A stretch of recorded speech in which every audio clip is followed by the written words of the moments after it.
welcome everyone to TYT Community, the social justice show. I'm your host today, Jeff Waldorf. Got a great panel and a great bunch of stories for you today. Of course, I accidentally left my sidebar up. Fail, but that's okay. You know what's coming up. A lot of police brutality stories, especially involving the NYPD. Boy, they're on a roll, aren't they? Anyway, I want to introduce my panel here. Of course, we've got Stephen and Sean, regulars, and we have joining us today special guest Haven. Welcome, Haven. Thank you. Glad to be here. We're very, very glad to have you here on TYT Community. Glad to see you joining us. Haven, of course, is a contributor to TYT Nation. She sent in some videos and has her own channel up on YouTube. If you could, of course, plug your channel for us real quick. The channel is youtube.com/pyrohaven07. Show is called The Gravity of the Situation, and it's pretty much me pointing out things that I feel people don't really grasp when they complain about certain things in life. So Haven puts out a lot of excellent videos, so definitely check her out after the show. But for now, we go to our first topic, and that is, of course, the use of excessive force. Now, the family of a mentally ill man by the name of Wayne A. Jones is suing 5 police officers in West Virginia for allegedly doctoring video evidence involving police brutality. Now, Wayne Jones was shot and killed during a confrontation with those police officers, and the lawsuit alleges that the officers used excessive force when Jones had, according to police, refused to follow orders, pulled a knife, and caused a minor injury to one of the officers. Now, a little bit of clarity here. Jones had been diagnosed with schizophrenia, and he was also shot 23 times. Seems a little excessive to me. Now, the family says that there was actually no direct evidence of the stabbing or what led up to the shooting, and the dashcam video from 4 different police cruisers only showed the shooting of Jones and nothing leading up to that. Now, that to me is a little suspicious, and it raises questions of the police account, which is follows. They said that Jones was ordered to drop the knife when he was still on the ground, when he refused, and then allegedly tried to get back up. When that happened, the officers were forced to fire multiple rounds at him to, quote-unquote, neutralize the threat. Now, the lawyer of the family, of Wayne Jones, named Sherman Lambert, now he's quoted saying that it defied logic that police would only start recording at the end of the incident instead of at the beginning, which, like I said, is a little suspicious. Now, the motion filed, however, provided no evidence of tampering on the video, to be fair. So at this point, it's sort of a murky case, and I just want to get everybody's take on this one, and we'll start with you, Stephen. Well, I mean, first of all, the cops had no real idea of knowing that he suffered from schizophrenia and that he was on medication and stuff, so I don't necessarily blame them for not knowing that that Jones was kind of mentally disturbed. Secondly, if he had kind of a knife and had managed to kind of stab one of the cops, then there is a case that they are justified in shooting him. The questions that raise it, that's one, if he did actually stab them. We don't know, it's just taking the cop's word for it. Secondly, there were 5 cops who are being represented in this case. So there were 5 cops surrounding him, and if he was shot 23 times, which in anyone's book is excessive, if he was fired once, that could be understandable, and people sometimes say, oh, if you're running on adrenaline, then maybe it might require a few shots, maybe up to 5, maybe you can kind of make that sort of case, but 23 shots, so you've got 5 officers, they're all firing, I assume at least 4 bullets each or something. It just seems to defy logic to have that amount of force used to subdue someone. I mean, police officers aren't the weakest of people. Assuming this guy's got a knife, then I don't see why they couldn't physically manhandle him. Okay, they might have got stabbed and this kind of one of the officers purportedly received a minor injury. I don't see why 5 grown men couldn't overpower one man. Okay, it puts them in a little bit of harm's way, but that comes with part of the job. I don't see why 23 bullets were fired, even if all of the information that the cops have said is true, which we won't know, and we're probably not really going to find out. I mean, we'll have to wait until this follow-up lawsuit comes into place. I don't know if the 23 shots is as bad as we're originally making it out. And you guys know the police, but it's 23 over 5 officers, so it's not like any of them. Theoretically, I don't know how the shots were dispersed among them, but nobody had to change a clip in order to do the shooting. And cops are not trained. Like, people have delusions about how well cops are trained to shoot. They're trained to shoot in the chest, or the torso, because it's the biggest part of the body. It's not for any strategic reason. They are trained to fire multiple shots, and life is and I don't feel comfortable saying that I want the officer to, like, I would love it if the officer disarmed him without hurting him. I would love that, but I don't know if I feel comfortable saying, hey, you have to disarm somebody with a knife. It is a deadly weapon, and you could injure or kill an officer with that. That being said, the issue of this particular case is that 4 separate squad cars, if I heard Jeff right, all had the same dash cam malfunction at the same time, which means that some taxpayers are wasting a bunch of money on dash cams, or police are lying or potentially trying to corrupt something. So I think that's the main focus of this. Are like blatantly making stuff up. Like, I don't believe that all 4 cams just malfunction at the same time. I think another focus of the story is the fact that, police officers aren't trained to handle people with mental illnesses, which is we've been seeing several stories about people who are mentally deranged or ill being gunned down or treated as if they are some of the worst criminals, coming to mind. And you can see signals that somebody is mentally deranged, and there are ways to come in contact with them. So NYPD has a very sordid history of just not giving a fuck about how they handle their perps or how they handle, de-escalating a situation. And I think overall it's really important for cops to learn how to handle mentally ill people instead of just going straight to, okay, well, this person has a knife, so damn the torpedoes, full speed ahead, let's just shoot them up and that'll stop them. I think that's a really good point, but I think also I think I have to kind of pop the American bubble that probably many of the viewers will have here. That if this had happened in the UK or pretty much any other westernized nation, that even if it wasn't a mentally disturbed man, if anyone had been shot 23 times by 5 police officers, that'd be a huge news story. There'd be outrage, there'd be investigations, there'd be inquiries. But in America, it's just, oh, well, this sort of thing happens. Like, people need to realize that anywhere else in the world, this is an incredibly shocking story, but in America, it's just, oh, well, so be it. This is the average day in America. It should be amazing to absolutely everyone, but sadly it isn't. Well, I mean, right. This is the NYPD who shot a perp, 40 some odd times. So 23 shots is progress if you consider the NYPD. I think this story is the West Virginia.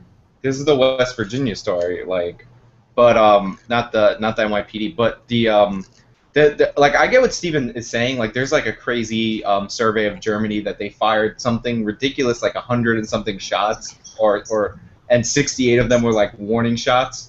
So, like, yeah, the officers do go to their guns more than usual. But I'm just saying, in the context of America, like, them not reloading is a positive sign. I know that's like a thing of how far we've come and all that, but I would have preferred a warning shot, obviously. And we do stories where they know the person's mentally ill and they still don't take that into account.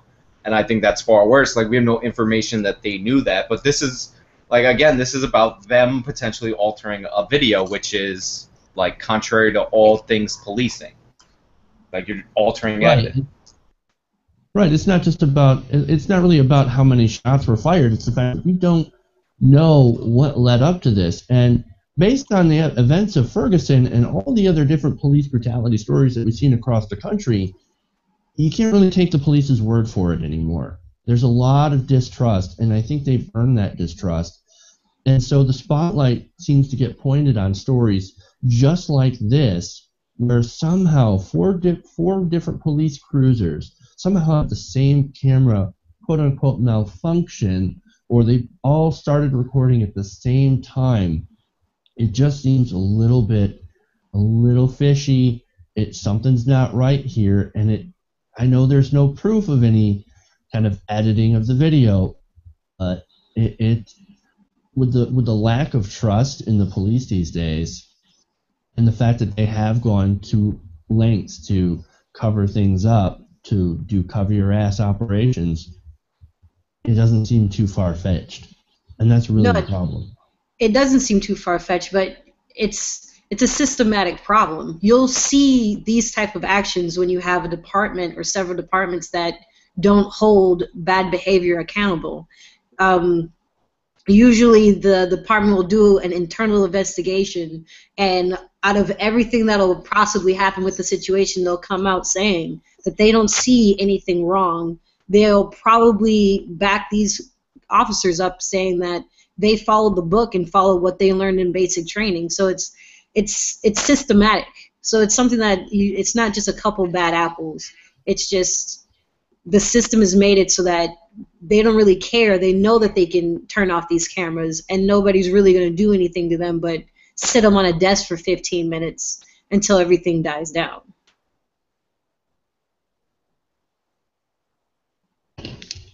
Sadly, I think that you're absolutely right about that. All right. Anyway, if anybody doesn't have anything else to add, we should move on to our next story.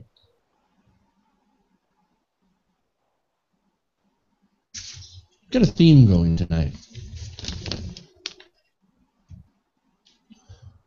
Now, the United Nations Racism Watchdog has condemned the use of excessive force used by police, especially now in the wake of the Ferguson protests. Specifically, the UN Committee on the Elimination of Racial Discrimination. Now, Committee Vice Chair Noureddin Amir, and I may be butchering that name, so I apologize, said that, quote, racial and ethnic discrimination remains a serious and persistent problem in all areas of life, from de facto school segregation, access to health care, and housing. It also says the excessive use of force by law enforcement officials against racial and ethnic minorities is an ongoing issue of concern, and particularly in light of the shooting of Michael Brown. This is not an isolated event and illustrates a bigger problem in the United States, such as racial bias among law enforcement officials, lack of proper implementation of rules and regulations governing the use of force, and the inadequacy of training of law enforcement officials. Now, in total, a panel of 18 independent experts grilled the U.S. delegation on what they refer to as persistent racial discrimination against African Americans and other minorities, including within the criminal justice system. Now, Ambassador Keith Harper told the panel that his nation has made quite, quote, great strides towards eliminating racial discrimination, but conceded that we have much left to do. I couldn't agree more. Now, I want to ask you guys here on the panel if this action from the UN will actually do any good, or will our politicians continue to ignore this issue as often as they do when it comes to anything that the UN presents? We in the United States have the strongest veto power in the United Nations, so I'm pretty sure that this is going to fall on deaf ears. What I do want to point out is that this is auspicious not just because the UN is identifying racial disparities in the United States, because that's always been. What we're going through now is kind of racial discrimination light, because back in the 60s we had COINTELPRO and the FBI really dismantling forward-moving community organizers within minority communities, be it black, Mexican, Japanese, whatever. And I think what it really identifies and shows is that the U.S. is no longer having the stronghold on morality anymore. The UN feels comfortable enough to put the United States on blast now, which is very, very telling to show how we're kind of waning in our influence as far as public opinion is concerned. We're no longer that shining city on the hill, Yeah. as they like to put it. Well, I mean, first of all, America's veto power is just as strong as any of the other veto power countries. A veto is a veto, no matter what. But and with the UN saying this, it's not. I get a sense that they're just slightly getting a bit on the Ferguson bandwagon, if you want to call it that. I mean, they could have released this report at any time. It just happens that Ferguson has brought to light in a more kind of virulent manner kind of the real racial discrimination that goes on in America. And, yes, as the ambassador said to the UN, yes, they've made huge strides in kind of recent decades and stuff, but it's almost like it hasn't become racism in America. It's not as abrupt and in your face as it was previously. It's now kind of swept under the rug. It's more subtle. It's more subconscious, and that subconscious racism, on the Young Turks, they talk about those studies time and time again, kind of African American sounding names, or black hand versus white hand when selling something on eBay. One thing I found interesting was the director of the ACLU kind of towards the end of the article said, when it comes to human rights, the United States must practice at home what it preaches abroad. And whilst I understand that sentiment, obviously kind of America's always saying, we should kind of practice human rights, you always condemn other countries, but kind of what America practices abroad, you have indiscriminate drone strikes, that's not necessarily the best human rights practices when it comes to your foreign policy as well. So I wouldn't necessarily agree kind of saying, look at the good work we do in other countries, because yes, America does a lot of good work in other countries when it comes to human rights and stuff, but it also kills a lot of people in other countries as well, so I'd maybe stay away from that. But yeah, with the UN, I think in these sort of reports, I don't think they really mean a huge amount. Some kind of the people who care about this sort of stuff, they'll read it, but for the vast majority of the people, they won't hear about this report at all. The mainstream media won't cover it because it's simply not a good story, and all the mainstream media companies, they just, yes, America number one, so they don't want to kind of diminish America's power or kind of slap its face on the international scene, so no one else is really going to hear about this story, and I don't think that's necessarily a big problem anyway.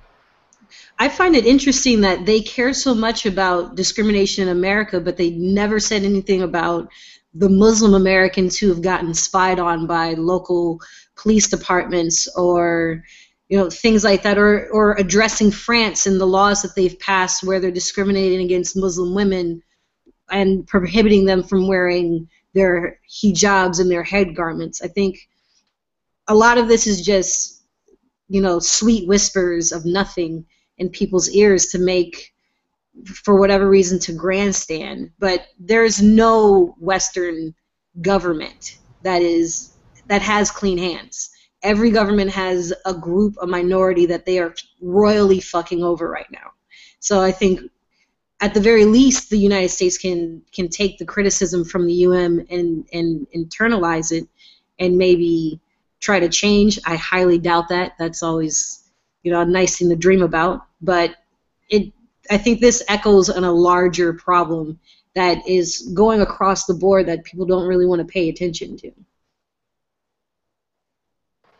I do think the kind of, yes, other countries such as France and stuff, they do have some discriminatory practices to other minorities. I think the case of the kind of banning the hijab in kind of public places, if they're working as a teacher in kind of public buildings and stuff, those laws do have some legitimacy. But I think you're right that it's interesting that the report pretty much solely focused on African Americans in this case, because they did focus on the flashpoint of Ferguson.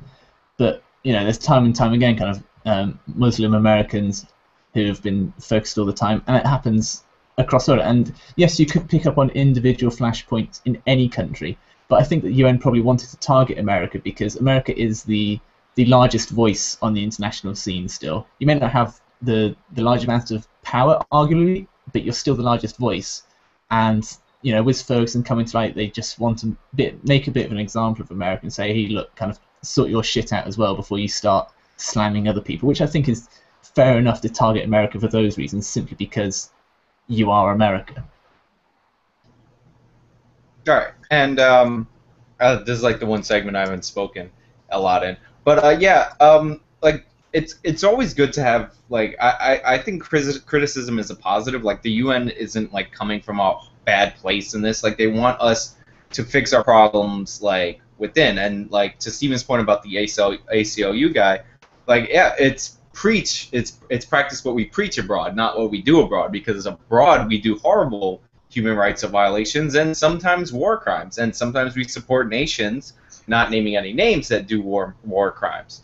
So, like, it's nice. It's a good thing to have these reports, but, like, I really don't think that UN reports are going to change anything, because the UN doesn't change anything. So, like, we as Americans and Steven should like work on these issues from within, like your like local city council. Like, my local city council is a disaster because the NYPD is under the local city council. So, like, I got a lot of work ahead of me, but it is nice to, like, have an outside perspective on things. And, like, their best nations on, like, racial discrimination, like, let's keep it real, are Western countries without a lot of racial disparities in their countries. So, like, they're like, we have some like disadvantage. Like, if you have more different people, you have a better chance of discriminating against them.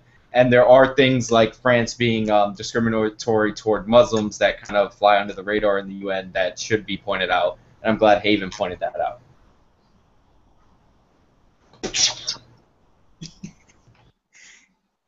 Yeah, I mean, you know, I couldn't agree with you guys more on all of this stuff. It's basically America pretty much needs to go and fix our face when it comes to, you know, just the way that we treat our citizens, especially when it comes to, you know, the police. And look, one of the problems that we have, to answer my own question that I posed to you guys at the beginning of the segment, no, I don't think this is going to have an effect.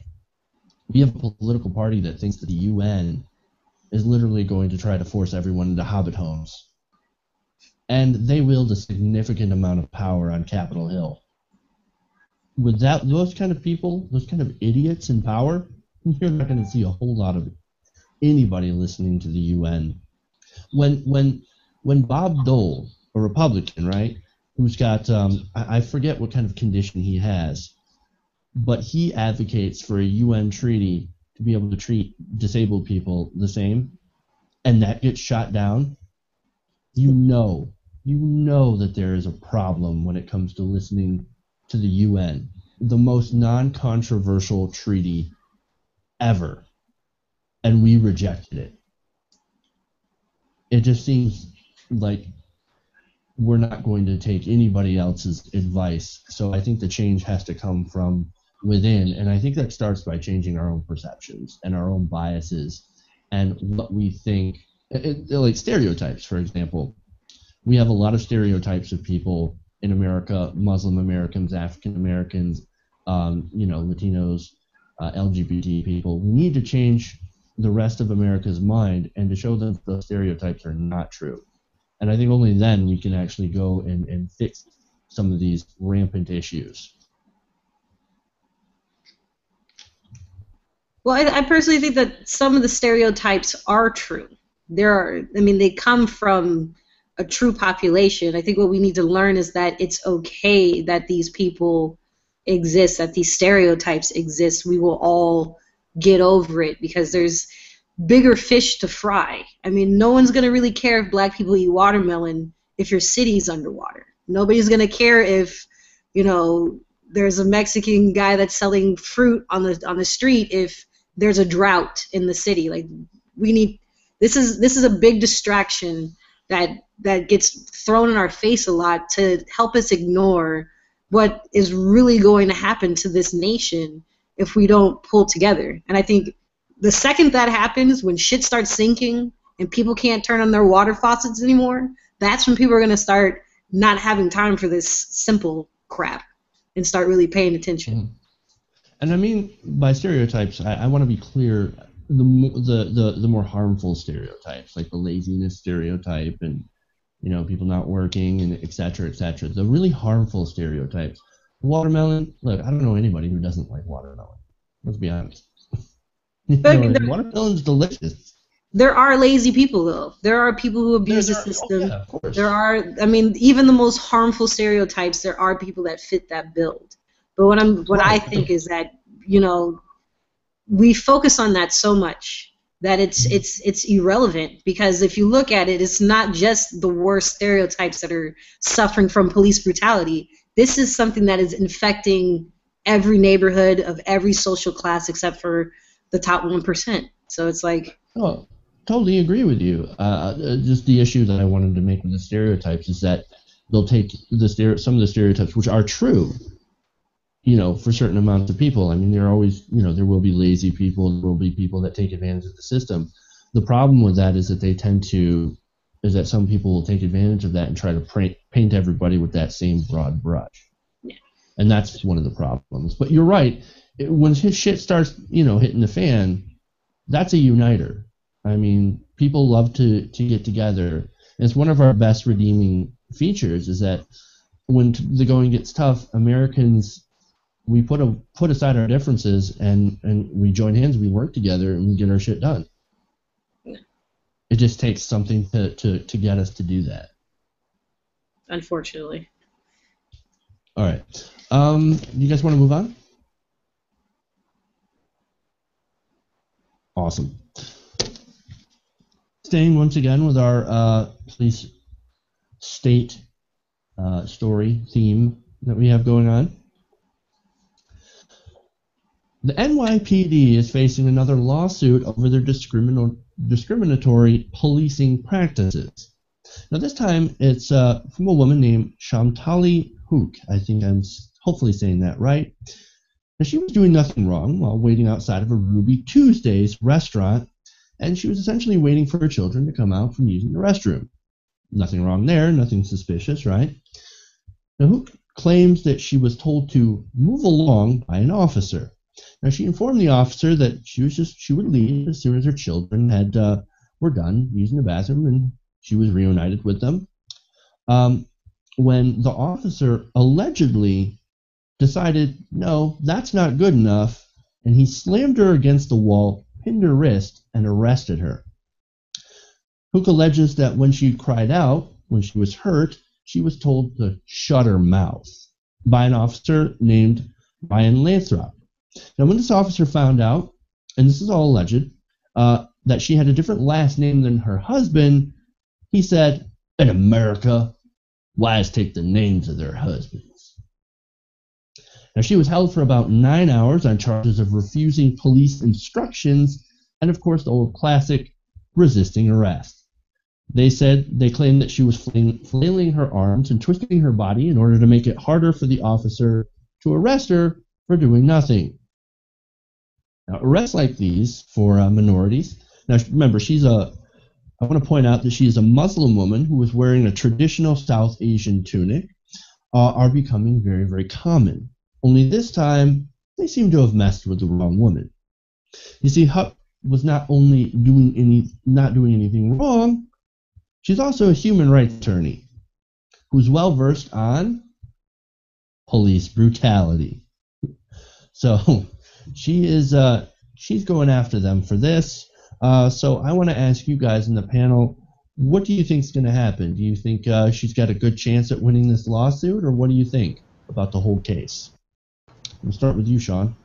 Yeah, first of all, this couldn't be more disastrous for the NYPD. Like, on the heels of everything they're going through, the death of Eric Gardner, choking out that woman who turned out to be pregnant for not moving her grill from her front yard to her backyard, which again is not illegal. Choking out somebody who jumped the turnstile at the subway. Like, this is the last thing they needed, was to arrest a woman for no reason for actually doing what a responsible parent does and waiting outside the restroom for her kids to come out. And then on top of that, she's a human rights attorney, so she don't even need to hire somebody to go after them. It's just ridiculous. Like, if you're a police officer and you give an order, right, and people don't obey it, I get that hurts your feelings. Like, it stings a little bit. But when they say, like, logical, normal things, like I'm outside of this bathroom because I have children who are tiny humans who often get kidnapped inside the bathroom, like, maybe you let that one go. Like, and also, other amusing thing about, in America, we take our husband's last name.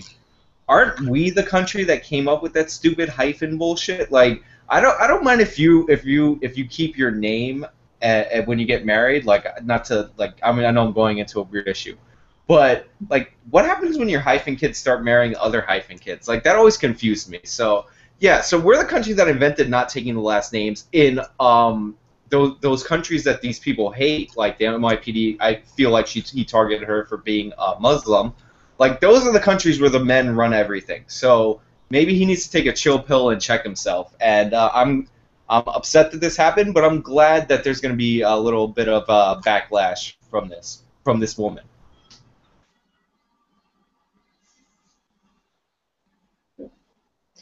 Yeah, I think it's hilarious, and it's a great whoops for NYPD to mess up like this. But I think I would say that if your net worth isn't six figures, you are a possible victim like this lady, because she has a face of somebody who doesn't have a voice, and that's the issue with these police departments now, is that they've locked up all the drug dealers, they've locked up all the people who do drugs. I mean, New York, you don't really have a lot of gun crime because of their gun laws being so strict, so they have literally nothing to do but fuck with people. And for whatever reason, cops have a really difficult time hearing the words no, or hearing any kind of resistance in a response from somebody that they're addressing. So it's going to be an interesting case. Hopefully they don't pussy out and settle out of court. If these cops really think that they're as right as they think they are, then they should just go full speed and take it all the way and see how far that gets them. I think that would change things more than just giving this lady a couple $100,000 to shut her up. Yeah, I mean, I certainly hope that she gets a couple of $100,000. But the issue at hand here seems to be that in all of these cases, kind of the choking cases and they're killing victims, if this woman, she's a human rights lawyer.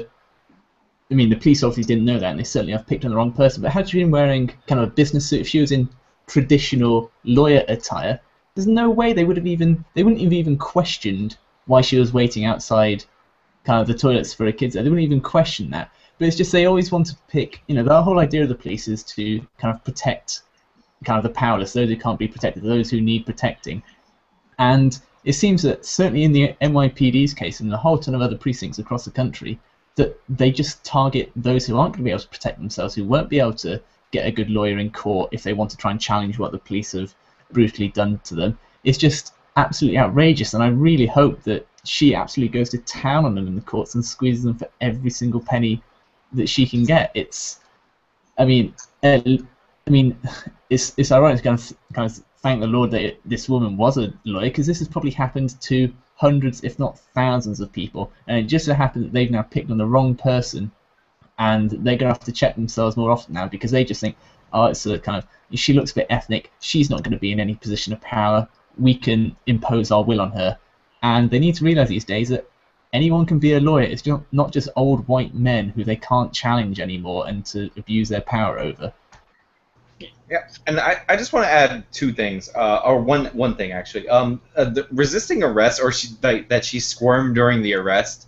Like, if you're being arrested for what is a made-up reason, or it's an unlawful arrest, like, yeah, you're gonna squirm a little bit. That's natural. What's even more natural is squirming and trying to get out of an arrest when your kids are in a public bathroom and you don't want to leave them there because the officer is an idiot that doesn't believe you. So, like, I'm like getting to the point where, like, I'm sick of people being, like, I'm already sick of people just being arrested for resisting arrest, because that means there's no actual crime that precipitated the arrest. So, like, it's just starting to bother me, and I feel like it might be time to take that away from the police officers, just for like a month, to see what they'll do.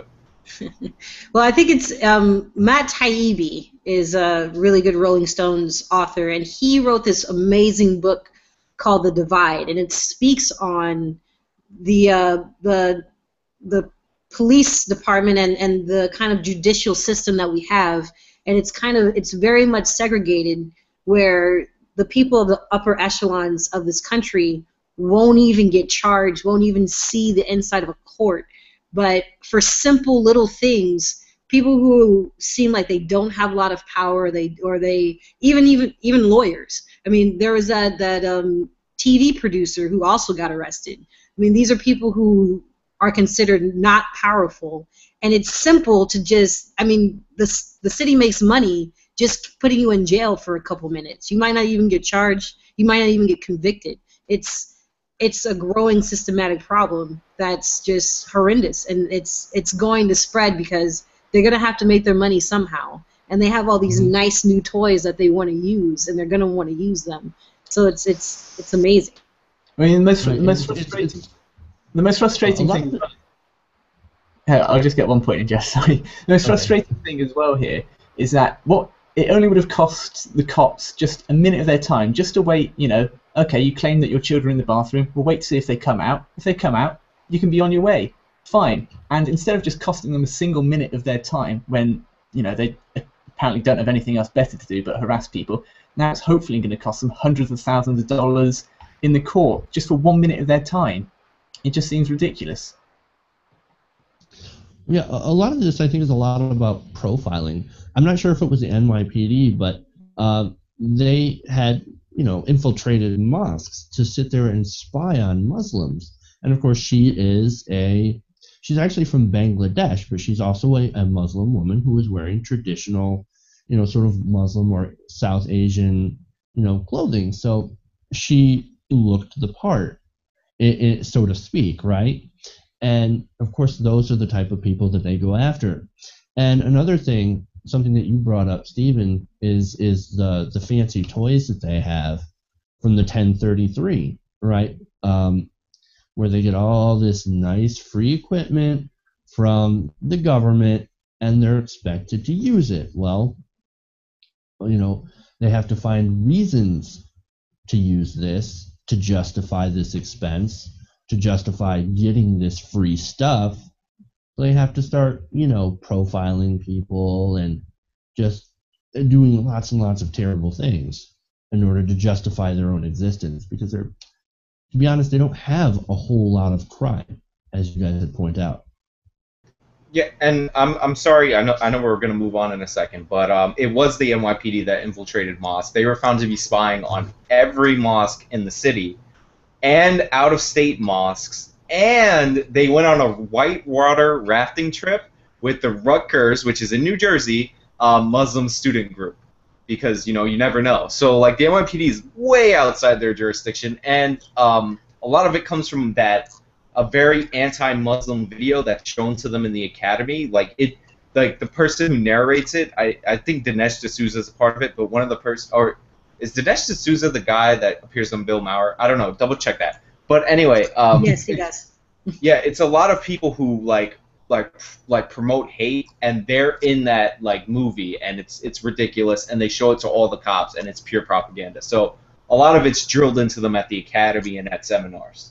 But that kind of behavior is as American as apple pie. This is something this is not new to them. This is them going back to the old school handbook. When you talk about infiltrating things, when the government started to see people organizing to change laws in places like California and in the South, they would send counterintelligence in there to dismantle or disrupt the harmony in these groups, where they would cause a bunch of drama and friction between two different factions. So it's very believable that the NYPD feels completely justified in infiltrating mosques, because that's something old school. That's something from the 60s that they're doing.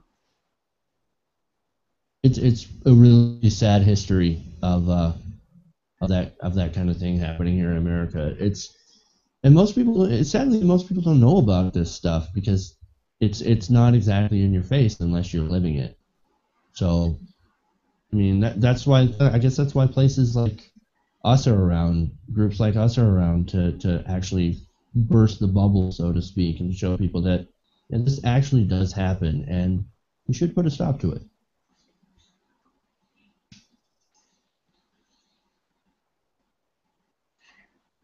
We move on.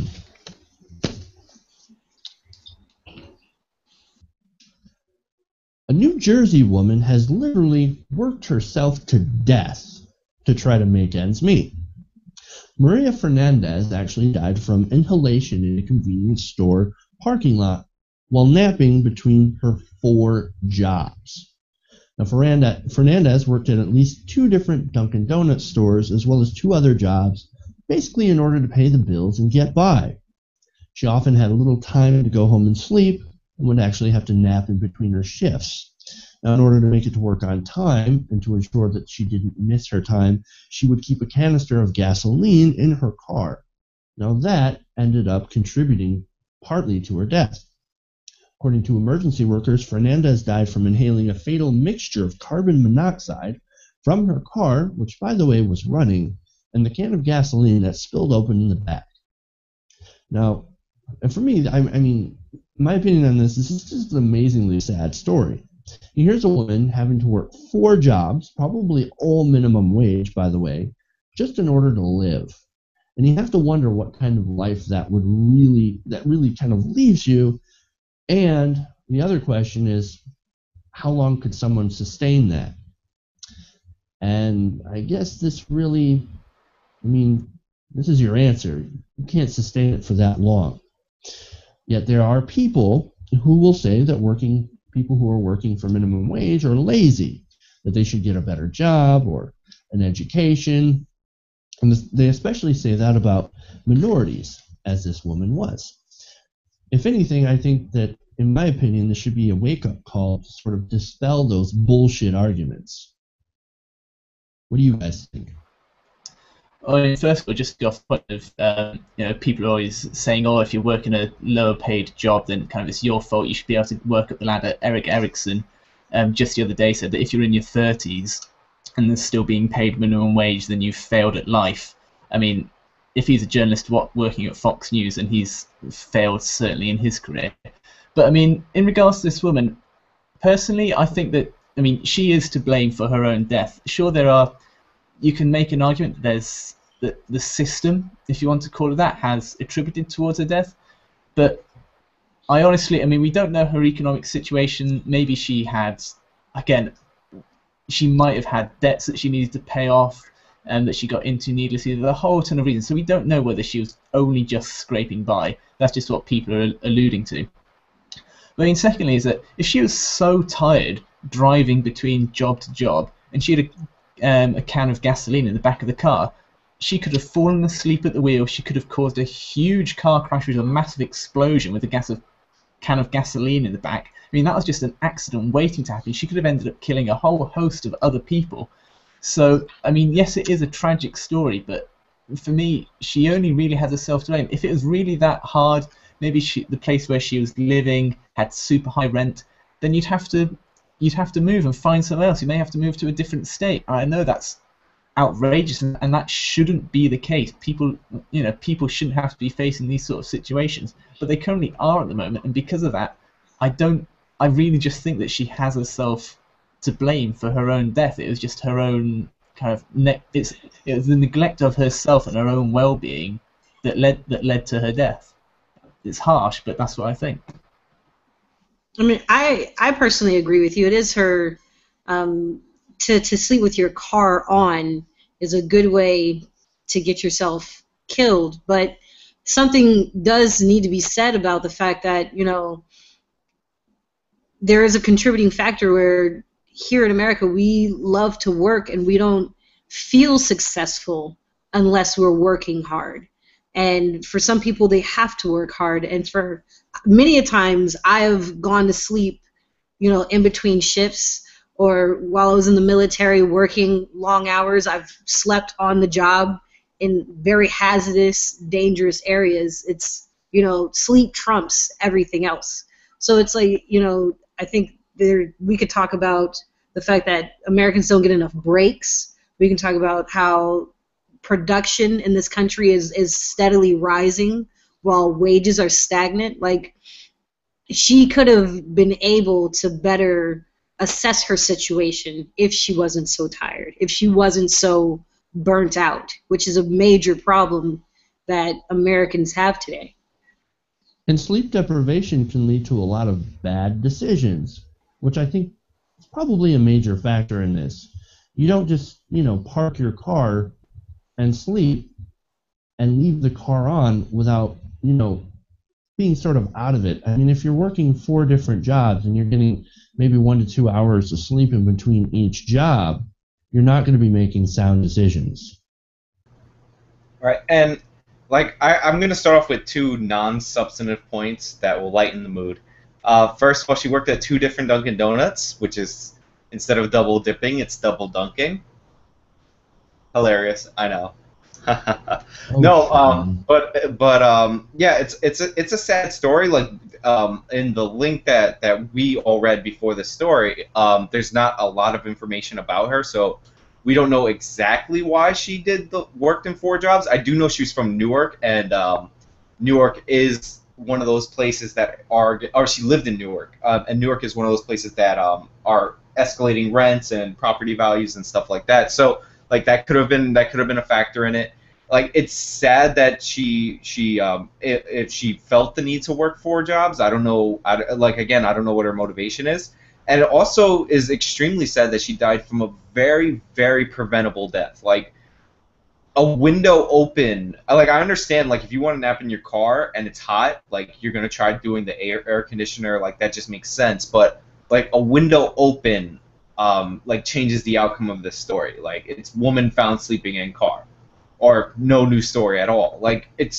So that part is tragic, and it's preventable, but that's there's no real teachable moment until we get more information about this story, except for don't fall asleep in your car. And I hate to make it that blunt and that straightforward, but I don't have enough information on this woman. I feel horrible for her, and I feel she's, in a way, she's kind of inspirational, because that is defying everything that Republicans say about minorities. She is an incredibly hard worker. You don't work 4 jobs because you're lazy, but it's just tragic that she ended up passing away. And when you work that much, I don't know what kind of life you can have. Well, I mean, you really have to think about. Hold on, you really have to think about what really drives a person to want to or need to work 4 different jobs. There's really an underlying issue, not just about her death, but the fact that she had to work, or felt that she had to work that many jobs. And there's a lot of different factors, I think, that play into that. I think you alluded to this, Haven: declining wages, or I should say stagnant wages, declining net worth of households, the loss of programs that help people who are poor, the lack of a livable wage, etc., etc., etc. All of these, I think, are underlying issues that lead to situations similar to this. Now, I think they play some part in this, but at the end of the day, I mean, you're all right. You don't park the car, leave it on, and then, not open a window. I get that, but at the same time, I'm not really comfortable with just saying, well, her fault, shouldn't have done that, and not address the underlying issues that would start this whole thing in the first place. Yeah, I mean, first of all, we're only guessing that she's a minority just because her name sounds like it's a Hispanic-sounding name. But, I agree that it is part of kind of the underlying reason that this entire situation happened was because of the kind of you've got to work to be successful mindset. In America, it's kind of you've achieved the American dream, you've got to work hard, and so on and so forth. But if you look at the number of average hours worked per worker in every single country, OECD report in 2013, America was number 12 in the kind of the number of average hours worked. It was at 1,788 hours worked per year. The UK was 23rd with 1,669 hours worked per year.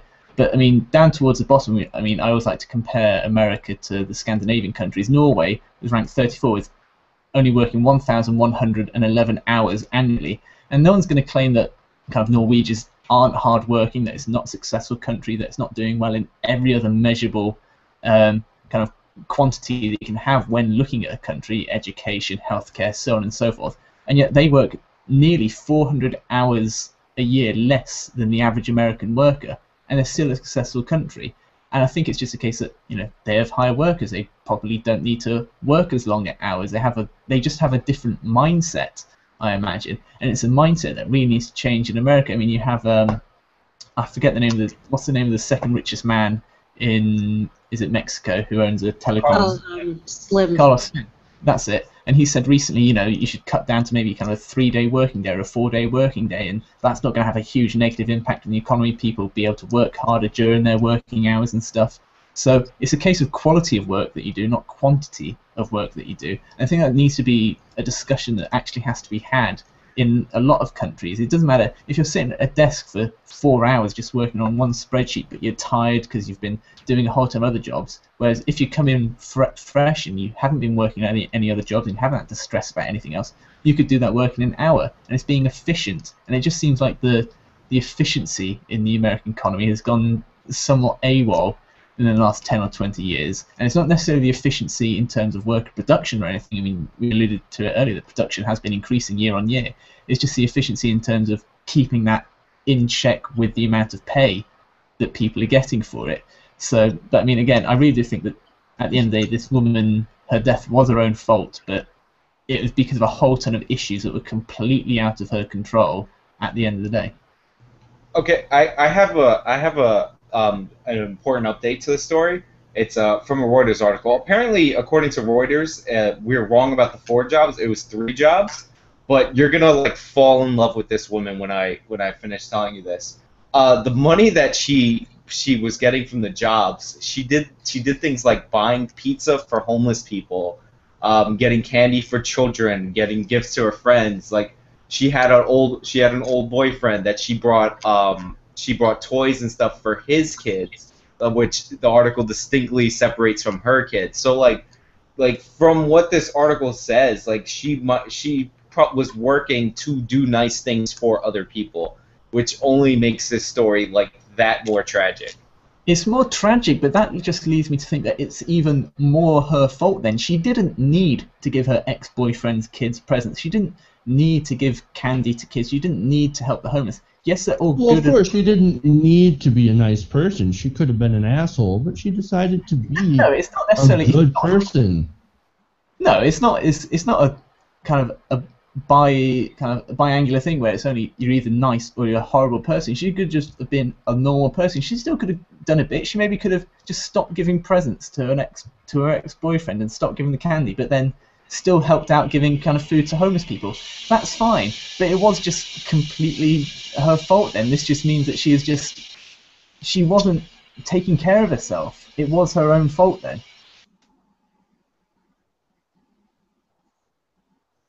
Way to be super negative, Steven. Also, like some of the jobs were part-time, whatever. Like I just want to make sure we get all the information out there. My point was she was a very like good person who, like, I don't want to blame her for her own death, but like she made a critical error and unfortunately cost her life, and apparently she was a big impact on the community, and like she will be missed by that community, obviously. Once again, it kind of shoots a hole into a lot of the criticism of people who do work lower wage jobs, and it shows how charitable.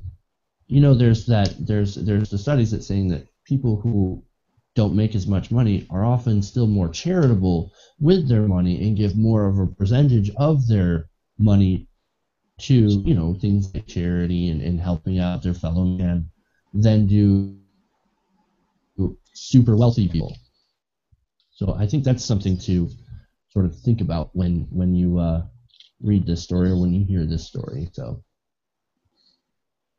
food for thought.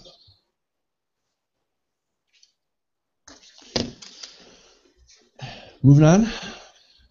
Yeah, I mean, I just want to make clear that I'm completely aware that I know I'm sounding exceedingly callous, and then, when we found out this new information that she didn't even need to work those jobs, I understand that I sound callous, but she didn't need to necessarily work those jobs. If she'd been just scraping by, I'd have a little bit more sympathy for the situation, but I really, when Sean came in with that new information, my sympathy just receded in a little bit more. It's callous. It's okay, Scrooge. We understand that you came through a little bit early this year. It's all right.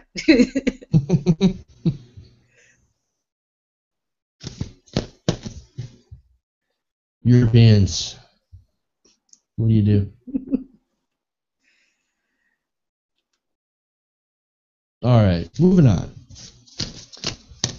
even more depressing, and I don't know if this time... Well, this time Steven still might be able to blame her, so we'll see. We'll see.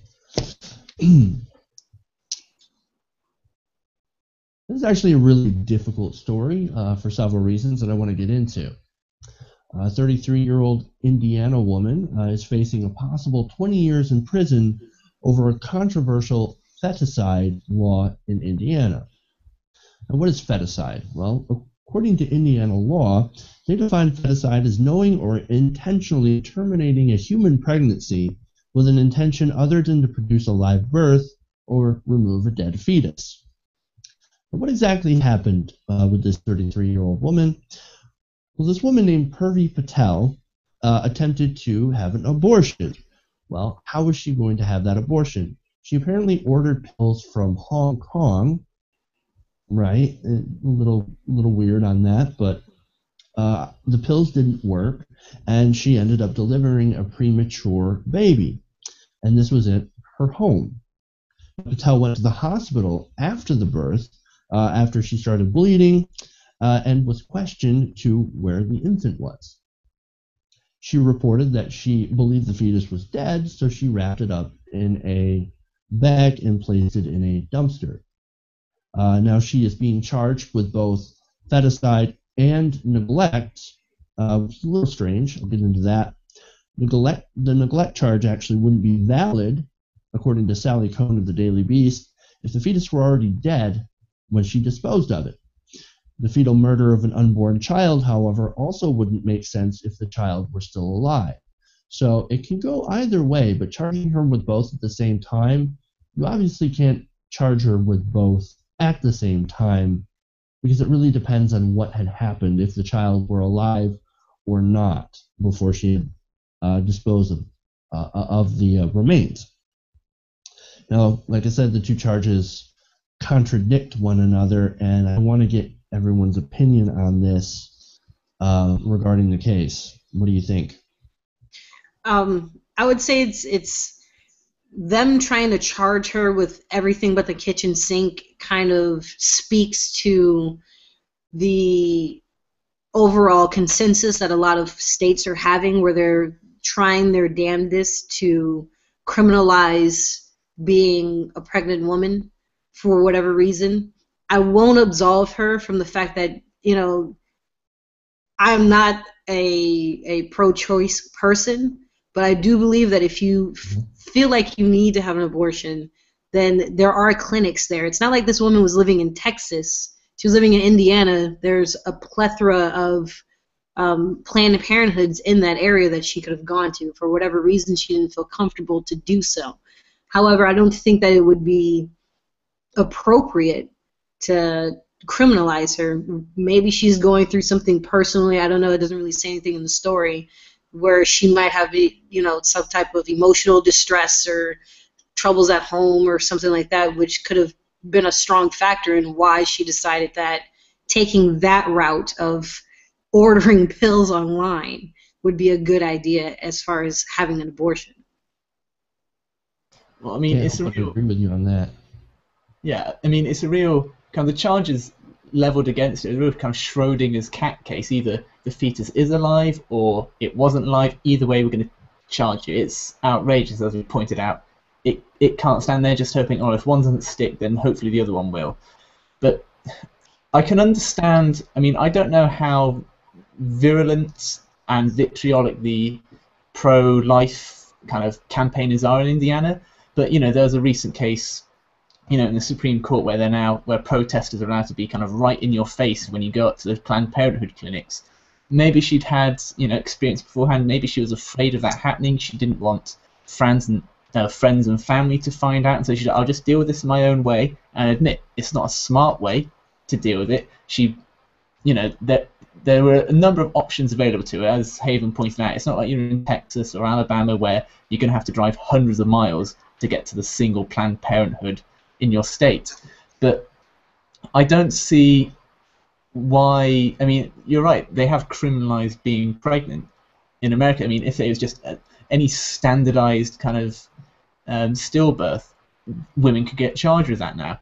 it's just absolutely outrageous, and I just sincerely hope that there's a stop to this. I mean, anyone, and it is mainly Republicans, who are pushing for the criminalization of women who give birth to stillborns, they should be voted out of office at the next chance. Like, any woman who votes for someone who's in favor of these sort of criminalizations and passing these laws, I mean, they're voting against their own rights. It's mental to vote for people who are in favor of these laws, and I just sincerely hope the number of these cases starts to fall off, come the next election cycle. But I don't think that's going to happen for a number of years, because abortion in America is the one issue that I think is very evenly split 50-50. Gay rights, guns, drugs, it all leans one issue, whereas I think abortion is still a much more kind of contentious case. That's actually not the case. If abortion is consistently around 30% are pro-life or pro-life legally. There's a lot more people who are pro-life personally, but wouldn't judge people who would go and have an abortion. But it's right. People who want to ban it's around 30%, but they are very vocal 30%. And I'll contest one other thing that you're saying, that women who vote for this are voting against their own rights. Like, if you're anti-abortion, you're a woman, like, I get how you wouldn't see it that way. But the reason I don't see it that way is because stillborns and miscarriages are natural. So you're voting against not your right to have a miscarriage. You're voting against a natural process in your body that sometimes happens. Sometimes people have miscarriages. Like, it used to happen way more in the past, but of course it still happens now. It's crazy. I think the most important part of the story legally is how pregnant was she, like how many weeks along was she, and if Jeff, you have that information, I couldn't find it in the article. Let everybody know after that, because that really frames on whether this is a violation of Roe v. Wade. But like, what's kind of more disgusting than this case is the other case that was in the article in Indiana, that they prosecuted a Chinese immigrant who attempted to commit suicide while pregnant, who gave birth to a stillborn. Like, if the woman tried to commit suicide, like, that's a form of self-harm. Like, if you attempt suicide, you are going through something that might not even be in your control, and they prosecuted that woman. So, like, I don't think this woman has a chance. And if it does fall under the Roe v. Wade limit, then this is self-mutilation. Like, she didn't do this according to the law. It should be considered self-mutilation, because the court ruled up to that point that is not an independent life. So, like, that's the legal question for me. As far as the ethical, I don't agree with it. I think it's too many years, too many charges. Like, we let murderers out after like 13 years a lot of this time in this country. So it's ridiculous. Well, I would say for her, I think they should address her medically rather than criminally, because to go to that kind of lengths, you have to disassociate yourself in some form of fashion. So there's obviously something that's happening to this girl that she needs counseling for. As far as generally in the country, I would like to point out that we did have progress, because before, pro-lifers used to blow up clinics, and now they just blow up in your face with words. So that's a step in the right direction. Really good for them. But there is this kind of push, and I think that the abortion problem or issue is going to start looking like the gay rights issue, where the northern states, the states on the West Coast, you're going to see a lot of progress in, and then areas where there's a strong kind of conservative sentiment, you're going to see more draconian laws being passed. So there's going to be this schism in the country eventually, if not already, where in certain states, having a miscarriage can get you locked up, and in other states, having a miscarriage can get you to see a doctor. Right, and, about miscarriages too. I mean, it's harmful enough for a person to naturally have a miscarriage. I've known someone personally. I'm not going to name names, and it's a very difficult thing to go through. Imagine being imprisoned for that through no fault of your own. And that's the whole problem that we have with the criminalization of pregnancy. And another thing, defenders of this law actually said that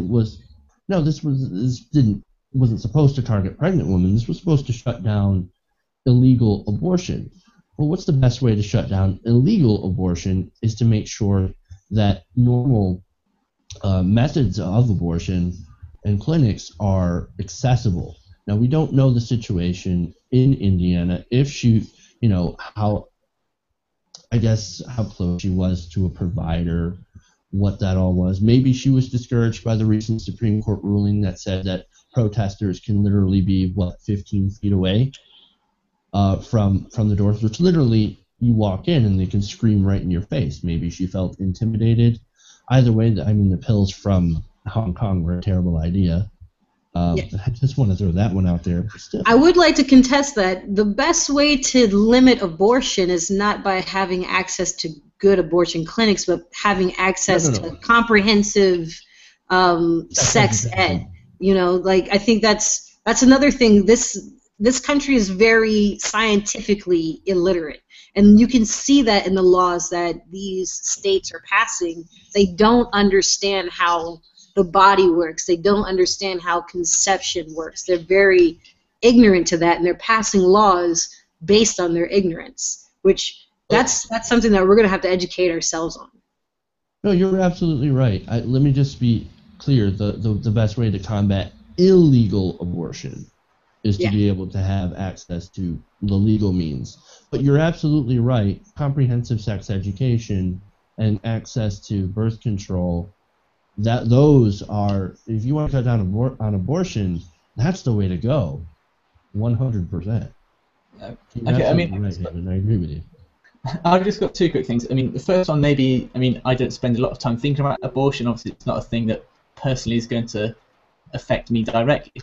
But a lot of people who are passing these laws are making the distinction, we want to stop illegal abortion, but we're kind of okay with kind of legalized abortion. Most people passing these laws are simply against the idea of abortion. They don't want it to happen. So I don't see why they're making a distinction between illegal abortion and any other form of abortion. It's the public justification.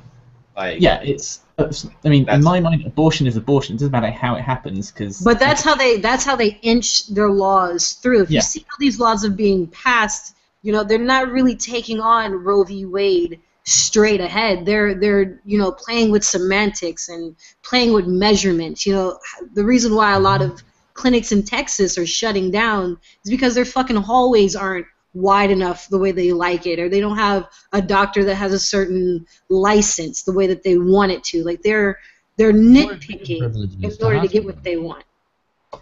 By the way, from their perspective, they're emulating the strategy that took down Plessy versus Ferguson, that won the Brown versus Board of Ed cases. You do these little cases to try and sneak in the precedent so you can make better arguments at the Supreme Court. Like, that is their historical basis for this strategy, is they want to do these little laws so they can get little approvals. Oh, well, that's fetal murder, so that counts as a life in that situation. So it's actually an ingenious strategy when you think about it, especially if they can get it through the courts. These little chip-aways at Roe versus Wade, and people need to watch out for it. If you're a pro-choice person, you should watch out for it. But I was going to say, just the final thing I want to say as well is just to take a step back from kind of this individual story. Is that I really think this kind of the issue of abortion, it's been on the back burner in terms of the national political scene.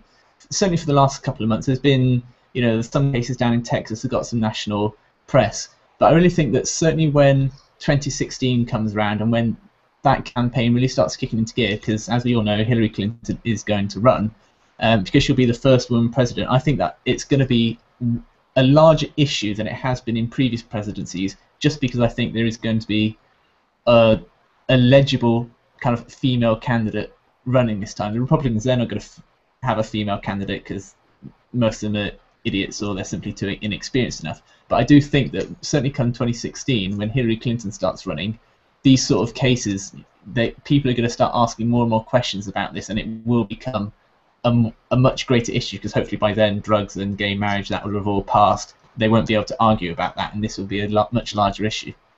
I'm glad that you're optimistic about Hillary Clinton. I think that if the way that the Congress is working now, they're going to if she ever did win, they would pigeonhole her on women issues, just like they've been pigeonholing President Obama on minority issues. She's probably not going to really be able to say much, want to say much. We already can see just by how she runs her campaign that she kind of plays things close to the chest. She says, you know, stupid crap like, oh, the Bible is my favorite book of all time and all this other dumb shit. She's not, I wouldn't put all my eggs in that basket, because if she ever did win, she would probably be the first one to say that she's evolving on pro-life rather than pro-choice. Besides, Hillary Clinton, my personal opinion of Hillary Clinton, and this is getting off topic, but she is so she's so close to the establishment. She's so close to Wall Street. I would not feel comfortable with her being president. I mean, if Elizabeth Warren were to run, or Bernie Sanders, or on the same ticket, you'd have that. I'd vote for them in a second. Oh yeah, I mean, don't get me wrong. I don't think Hillary Clinton would make a good president, but I think if she were to become president, and fingers crossed that she doesn't, and is someone like Elizabeth Warren, I think that certainly on women's issues and abortion, if she wanted to take a strong stance, I think that she could make a noticeable difference in kind of women's pay and a whole ton of other women's rights issues. I think she could have more of an impact on those issues than Barack Obama has had on kind of other minority issues. That's the only area where I think she could actually do some real noticeable good in that other candidates couldn't. That's just my opinion anyway. She would have to get through comments about the kind of dress that she's wearing and how she has lipstick on first before she can even address any of that crap. All right. Anyway, move on to the last story here on the first hour, and then we'll throw it into hour two.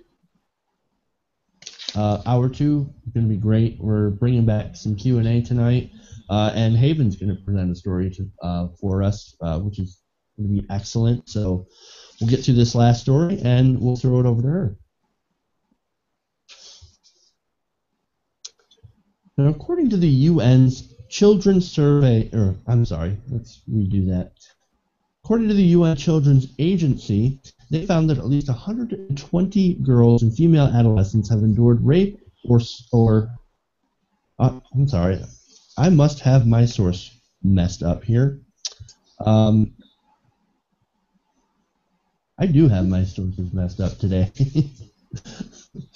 So according to the UN Children's Agency, they had found that a significant number of girls and female adolescents have endured rape or some sort of sexual assault before the age of 20. The report says this is especially common in developing countries, but it also doesn't leave out wealthier developed nations either, with many girls reporting sexual victimization. Now, what about reporting when it factors into this? Well, data shows that nearly half of all girls aged 15 to 19 who had faced physical and or sexual violence did not report it. Now, this report didn't just cover sexual violence against girls, but also violence and abuse towards children overall. Now, Anthony Lake, who's UNICEF's director, said violence against children occurred every day, everywhere. And while it harms individual children the most, it also tears at the fabric of society, undermining stability and progress. But violence against children is not inevitable. It is preventable if we refuse to let violence remain in the shadows. Now, he also goes on to say that these are uncomfortable facts. No governmental parent will want to see them. But unless we confront the reality each infuriating statistic represents, the life of a child whose right to a safe, protected childhood has been violated. We will never change the mindset that violence against children is normal and permissible. It is neither. Now, there's a lot of disturbing statistics and findings in this study. I just want to ask the panel, what did you find the most disturbing? I think the most disturbing thing about this, I think a lot of at least fairly well-educated people think this sort of thing, yes, we have an idea that it's going on, and we all kind of think, okay, we know it's an issue, there are other issues that we kind of think that we should deal with more, but it's just the sheer scale of the numbers and just percentages, number of females being kind of attacked. And let's not forget, there's physical abuse, There's also mental and psychological abuse, and there's also neglect of children as well. There's a whole different series of categories in the manner in which children can be abused. And I know this looked at kind of people under the age of 20, and while some of them aren't necessarily classed as children, they are still suffering a huge amount. And certainly in terms of the female statistics, and I think also just to the young kids to a lesser extent as well, it's going to be something slightly controversial, but I think a lot of the blame comes to religion as well. I really do honestly believe that, because it is in a lot of the developing countries. When you look at the statistics where they point towards countries such as Brazil, kind of the South American countries, look at countries in India and kind of Southeast Asia, kind of some of the most highly religious countries in the world seem to have some of the worst statistics. And okay, you can't see cause and effect, but there is certainly some correlation between the religiosity of the country and the amount of abuse that most notably women and young women are receiving in those countries. And so I know it's controversial, but I do think that there's going to be some form of connection there. I think that blaming religion is a superficial excuse, especially for LDCs, because if you look at lesser developed countries, it's not just that they're also highly religious, they also don't have an educational structure. They don't have any structure where they have comprehensive health care for anybody, let alone women, and that's a big problem. And we also fail to look at a lot of what's fueling this, just like any other illegal trade, is the Western countries, just like drugs. It's the Westerners who are looking for these young kids to abuse, and it's we'll blame LDC for their actions within the country. Like, okay, in Africa, because Africa was one of the the continents that they were using as an example, how certain girls were getting forced to have sex. But you also got to understand that a lot of the countries in Africa have been systematically dismantled so that they cannot develop, so that there's no way for a girl to learn about anything outside of being the use of a man. And that's not religion. You don't really need religion to put somebody in that mindset, or to put a culture into that narrative. You just need to have poverty, really. I think that's the most important aspect of this, not so much religion. You are right. Yeah, you are right. Poverty also doesn't poverty also sort of play a part in religiosity as well? We have poor countries that often are somewhat more religious. Religion isn't the only. Yeah, religion isn't the only cause of this abuse. I'm certainly not saying that at all, but there are good cases to be made. I'm not going to make them now just for the sake of time, but religion can contribute towards kind of a lack of education, certainly within countries, having an education infrastructure in a country. The number of passages in the Bible that are against education, certainly of women, it also does contribute towards poverty as well. And I'm not saying it's the sole contribution towards the poverty in the country, and it's all intertwined, but I certainly think religion is a large node within that sphere of contribution towards the systematic abuse of women and children in those countries. I would disagree, because if you look at there are certain religions that, if you look at the religion of Islam, it's one of the only religions that promotes education. Long ago, Islam invented universities, the idea of having an institution that educated the masses. So you can't necessarily say that religion has a large part in it. I think that's a good way to oversimplify the issue, which is that these girls are living in countries where they can't go to school, nobody's going to school, nobody has a job, there's no real structure of a governing body where it's corrupt. So it's like you have this overall system and culture in these lesser developed countries where everybody's helpless. Nobody gets to eat, nobody has running water, and a basic social order will take place, an agrarian social order will take place, and that can happen completely without religion. Now, I'm not saying that religion is completely absolved of any kind of weight into the situation, but I don't think that it's as large of a factor as that a lot of people like to push on.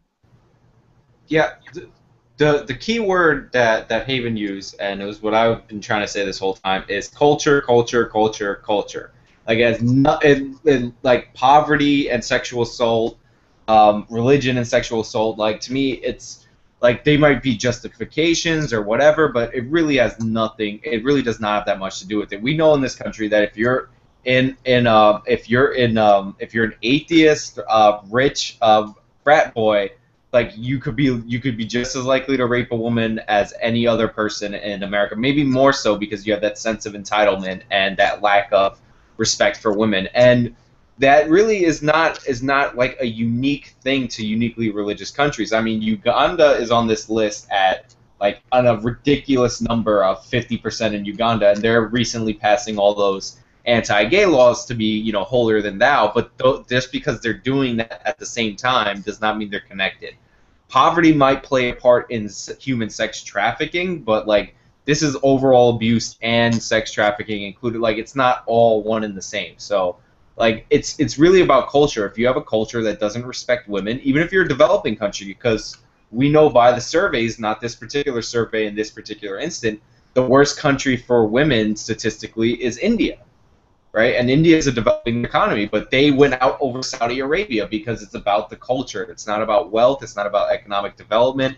If you have a culture that, I mean, some of it's about wealth and all that, but it's really about the culture. If you have a culture that doesn't respect women, that doesn't view them as equal, they will be more likely to treat them as property and not as equal. It's like the most obvious thing in the world. And the thing that upset me about this study the most is obviously the high numbers in certain countries, the 1 in 10 overall of people under 20. But the thing that I like the best about this study is something Stephen and I usually get into on the show, is that they properly, in my opinion, separated statistics for assault, rape, and harassment and stuff like that. And we run into a lot of these studies where the numbers will look inflated and they won't be separated properly. That is not the case. This study is as bad as it seems.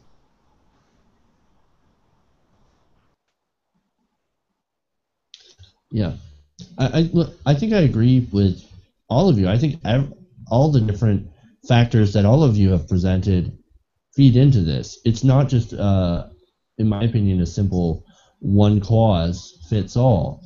Now, you know, the different causes are, I think, vary in degrees of how much they contribute to the problem. And so I think any sort of solution is going to take obviously a multi-pronged, faceted approach.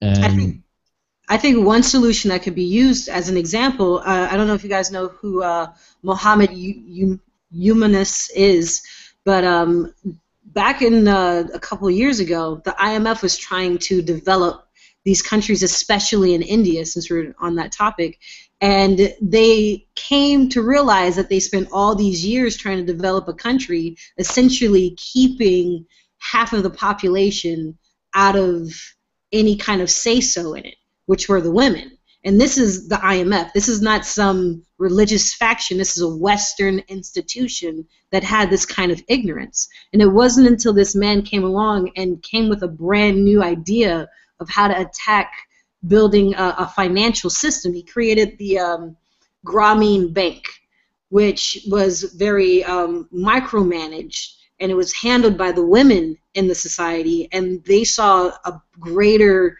progress in those communities than anything that the IMF has done. So it's like we need to not just respect women, but involve women. I mean, you can't change a society when you only have half of the people doing all the work and doing all the thinking. You need multiple different perspectives. I completely agree with that. I mean, I'll quote Christopher Hitchens. He said kind of the best way to improve any economy, to get any country out of poverty, is the empowerment of women. You just give them a little bit of education, and heck, if you can throw in a bit of money or a couple of seeds or whatever, that raises the floor of the entire country to the nth degree. And so you're right, you do have to you can't just try and teach the men in society, don't do this, this is bad. You've got to empower the women to basically make them realize, because in a lot of these countries, they just expect it to happen to them. It's just part of that cultural mindset.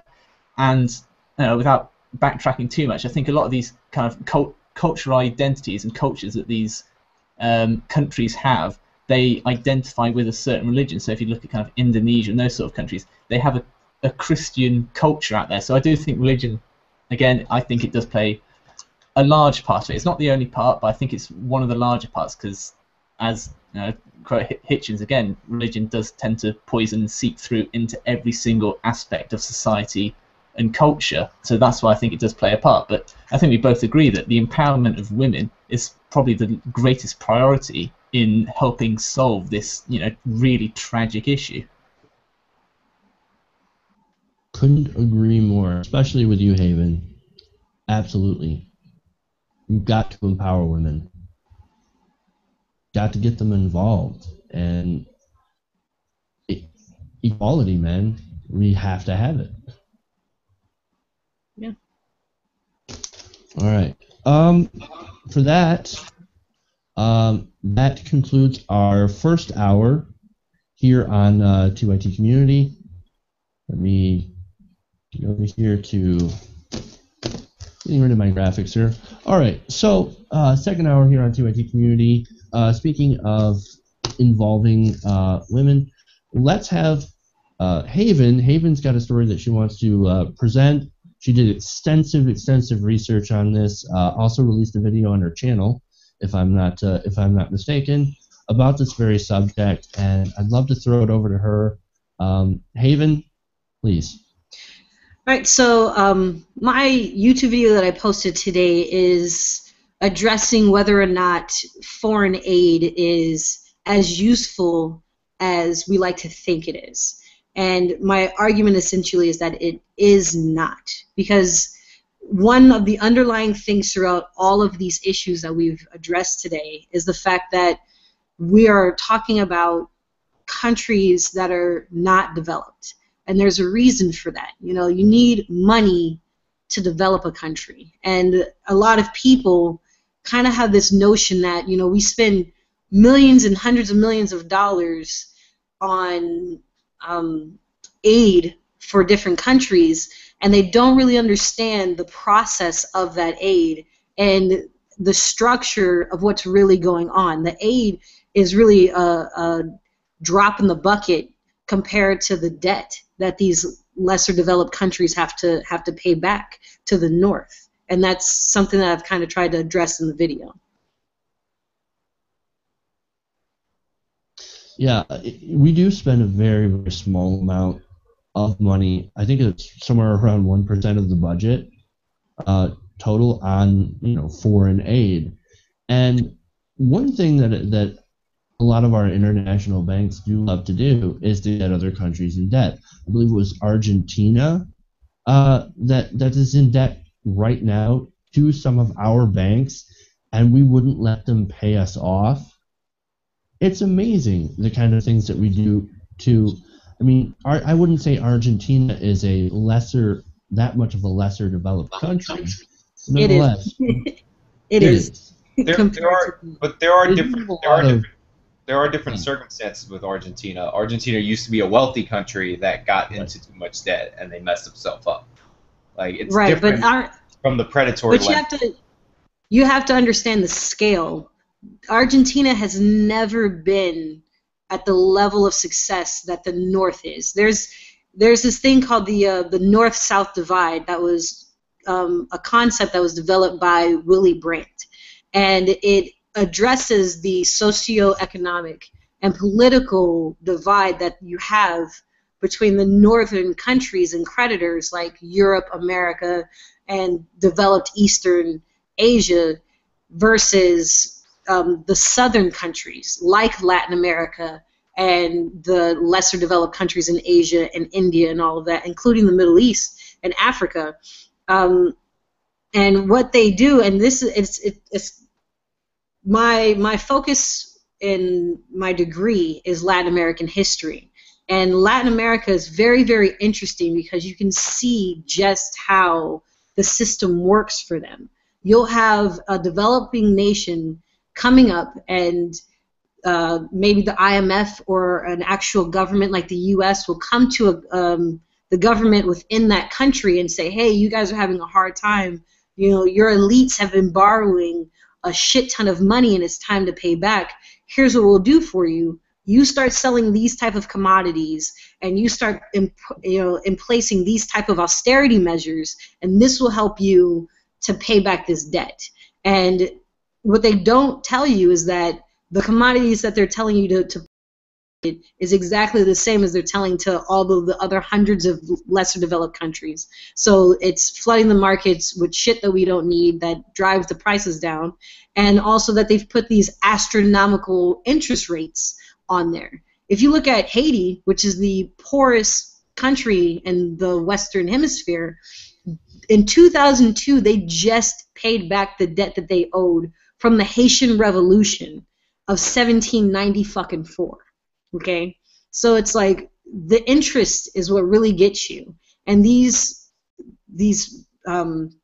process keeps them in perpetual poverty, and it's mostly an extraction method where you're sucking out all of the hard materials that you would need, because I mean, America, you can't grow decent coffee in America. The climate is not conducive to it. And it just so happens that all of these very poor countries live or in a place of a climate where you can make a lot of money off of these certain kind of commodities and make it really cheap. So it serves a benefit to us as Northerners to ensure that these countries stay impoverished so that we can continue to have these cheap resources at our disposal. And this is how we wreck entire nations. And I mean, I don't know if it's a stretch to tie this into immigration. We wreck countries, and the people obviously don't want to live into those countries. They want to go, they want to have a chance at a better life, and some of them might come to America, where we have draconian already immigration policies, and the Republican Party here, our conservatives, want to make it even more draconian. And so here these people in these other countries are getting a double whammy. They're getting their resources extracted, they're put under austerity, massive amounts of debt, and they cannot escape to the United States. Well, they're being hit. They're being hit kind of from within as well, because all the countries that we're talking about had wildly corrupt. Like Haiti has, it's often rated as one of the more corrupt governments. They have politicians that are taking money for themselves and putting their people into debt, which is a big indicator that maybe government borrowing money from banks is not a great idea in an underdeveloped country, because there's a lot of corrupt leaders. And we started this off with foreign aid, and I want to ask before I make my point about foreign aid. Do you think the solution is to increase foreign aid, or no? How do you?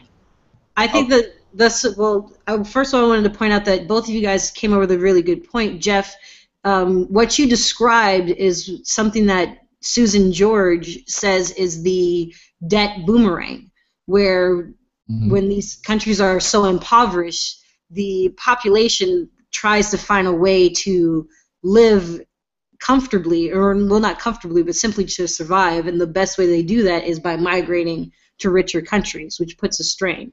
And also, Sean, you pointed out that it's interesting because the governments are corrupt, but you have to understand who's backing these countries. September 11th is coming up, and it's important. It's an important date for us in America, but it's also an important date in Chile, and that's the time where we didn't do anything. The American government put in this tyrant, Pinochet, removing Allende, who was a very democratically elected person who was trying to spread the wealth out for his citizens and to help his country actually develop. We removed him and put in Pinochet, and he was very corrupt. If you say Haiti, I'll point out Papa Doc. Papa Doc was a president of Haiti that was very much protected by the United States. So these corrupt governments aren't there by accident. These corrupt governments aren't there because, whoops, nobody's paying attention. It's that we're very in tune with who we want to maintain our agenda. And it's interesting because this is a problem that extends not just as far as social economic repercussions, but also if you look at Iran, we're dealing with the problems from deciding to put a dictator in there in the 50s, and we're still having to deal with the repercussions of that because of us wanting to extract resources. And foreign aid is just a careless whisper to wave into the tabloids saying, hey, we're helping out the poor folk. We're helping out the poor countries. Don't worry about it. Don't pay attention to the bigger boulder that we're attaching on their backs. Yeah, and the thing that worries me about this is when or in what way is this going to come back and bite us in the ass?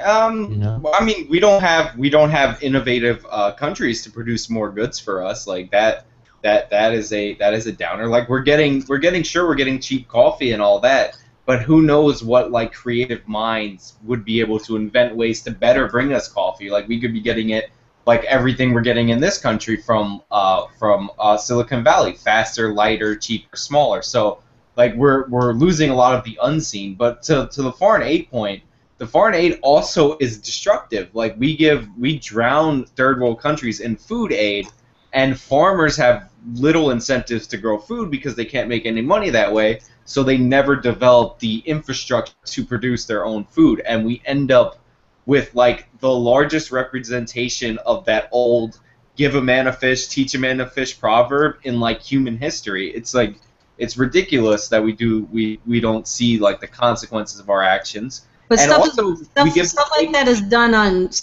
on purpose. So Yeah, that the growers don't grow, but we can, just like in Haiti again, we'll make it impossible for them to grow their own rice, but you best believe that we'll be able to sell our rice to them. But on top of that, the foreign aid also goes to the government, and we get cases like Mubarak that we find out that he ends up with like $60 billion in his pocket when his country finally overthrew him and they got access to his accounts. And I don't remember Hosni Mubarak inventing that thing that we all use that he earned all that money. Like they're stealing our money on top of everything. So we're flooding them, and it's not just foreign aid. A lot of our charity work that means really well is flooding them with food that's destroying their own economic infrastructure. And we're not like helping them with the things that would actually like aid them. Like one of the things that I like is direct charity or microloans, because you give money to the actual people and they do crazy things like put roofs on their houses or clean up their own water supply. Like people know what they need better than the governments know what they need. And our programs are systematically, either by accident or by intent or mixture of both, ruining these countries and ruining their chances for future development. Okay, I've got a good example of something that we've done is corn. We subsidize the shit out of corn, and we put a lot of the farmers in Mexico out of business with our subsidies.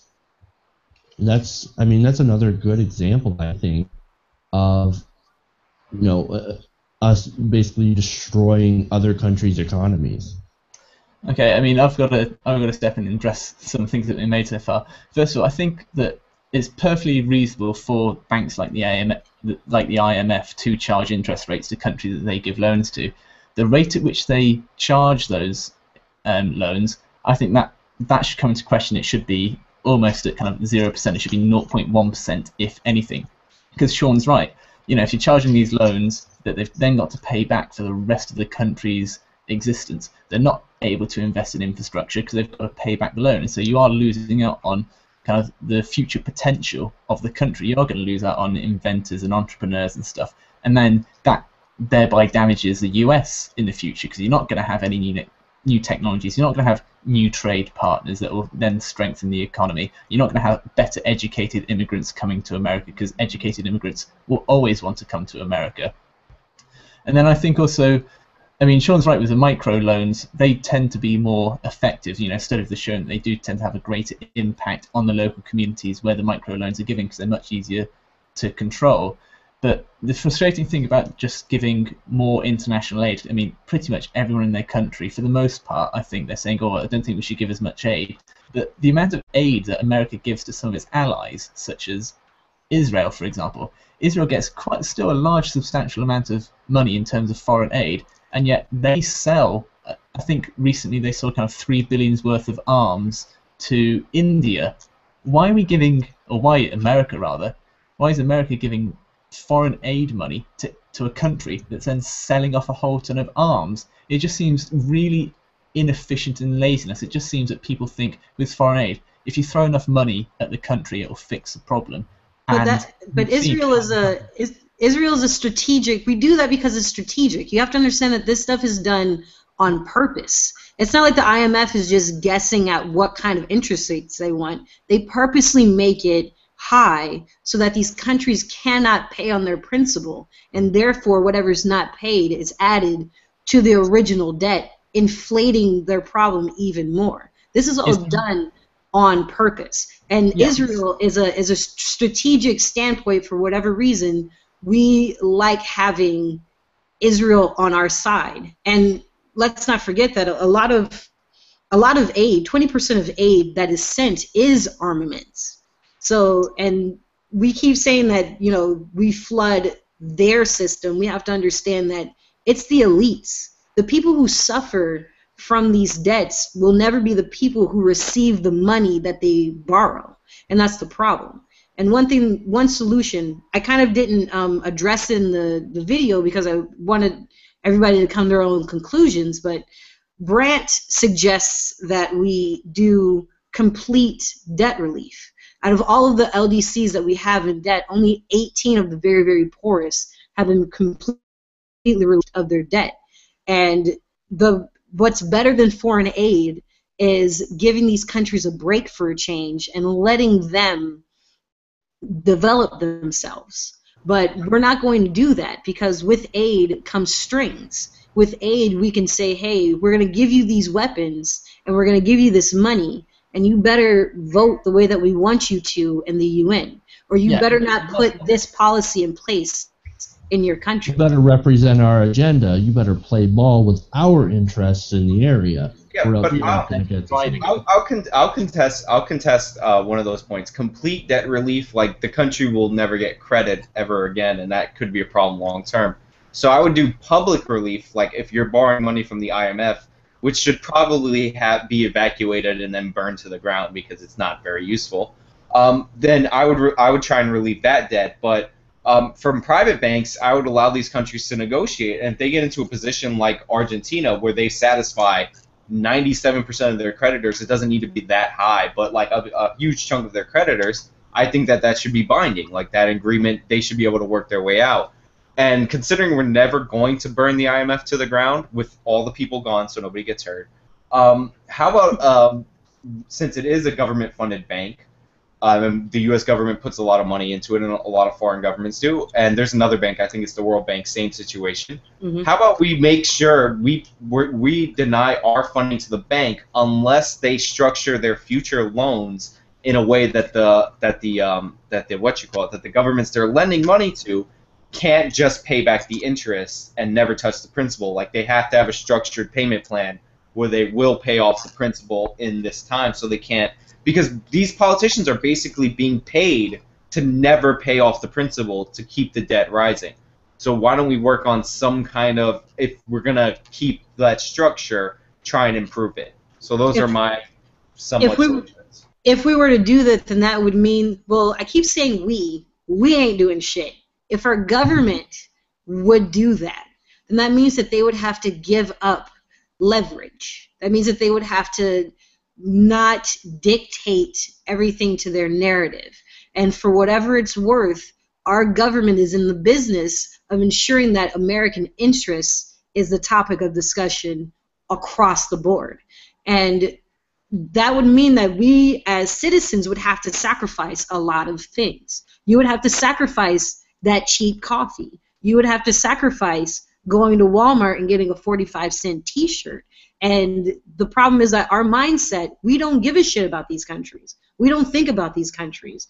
We think it's our own poor's fault that they're poor, let alone an entire country. We don't see the effect that we have and the influence that we have in cultivating these markets that make it very viable and make it very prosperous to keep these people down.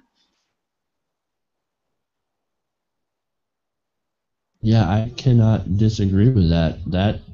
I think you nailed it right there.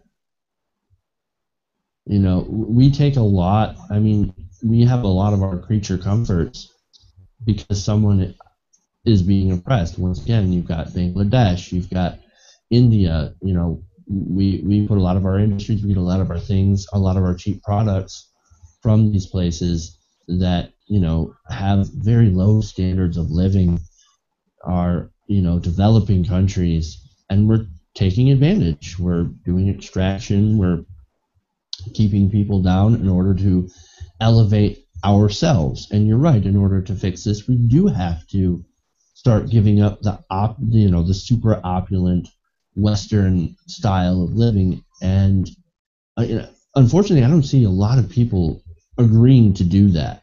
I think that a lot of people, certainly not everybody, but there's going to be a large amount of people that are selfish or will want to remain ignorant to these specific problems that you lay out, Haven, in order to, continue living the good life. They don't want to burst their own bubble. I just want to say to those people, it's not a zero-sum game. It's not that if those countries improve, by definition, they're taking money from us. The pie is an expanding pie. I don't even like the pie as an analogy, because really people, when they come up with new ideas and new industries, bake new pies. Like, not having these countries develop is a detriment to us. I mean, this year every year we're seeing the fewest amount of people in poverty, and in extreme poverty, and our standard of living is not going down because we benefit from all people coming out of poverty, because again, we learn to make things faster, cheaper, better, smarter. Like it's to your detriment if you want to keep poor countries down. That's not the way the economy works. It's to the detriment of most people, but remember, the only reason that we are doing this at this point is because someone out there is profiting. It is just someone. They benefit. Very few people.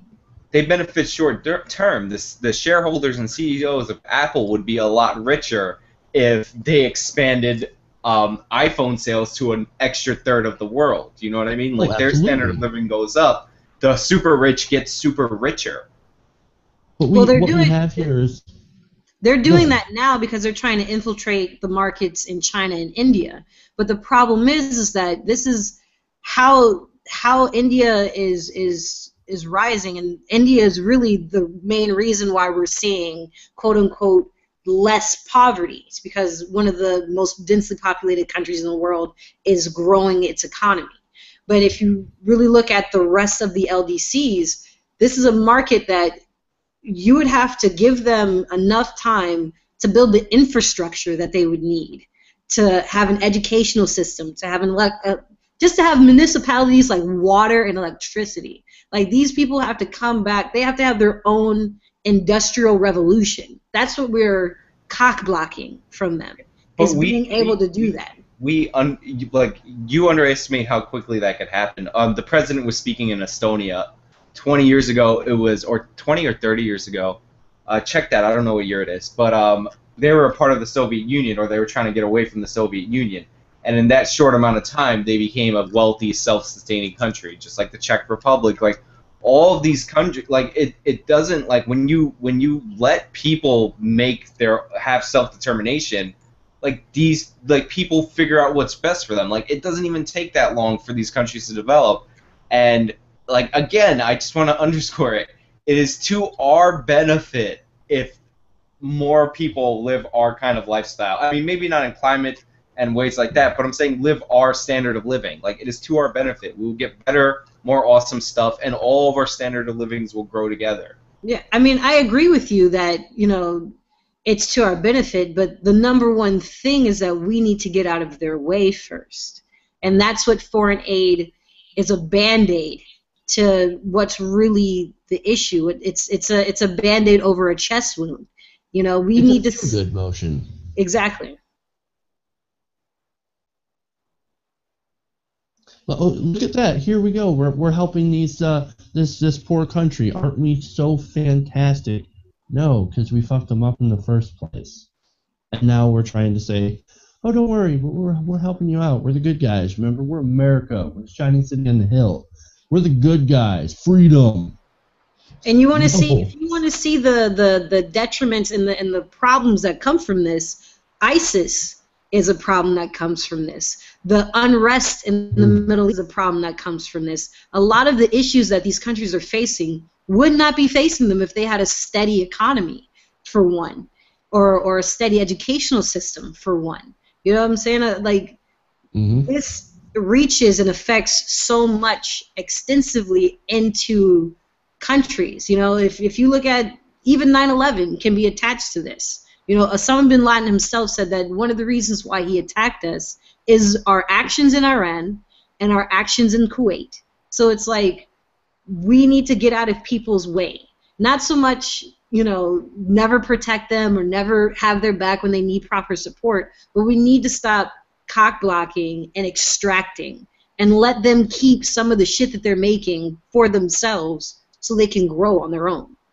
I really instead of being isolationist, like nobody's advocating isolationism, but we also have to stop being and I had the word interventionist at all different points. Interventionist and paternal. Yeah.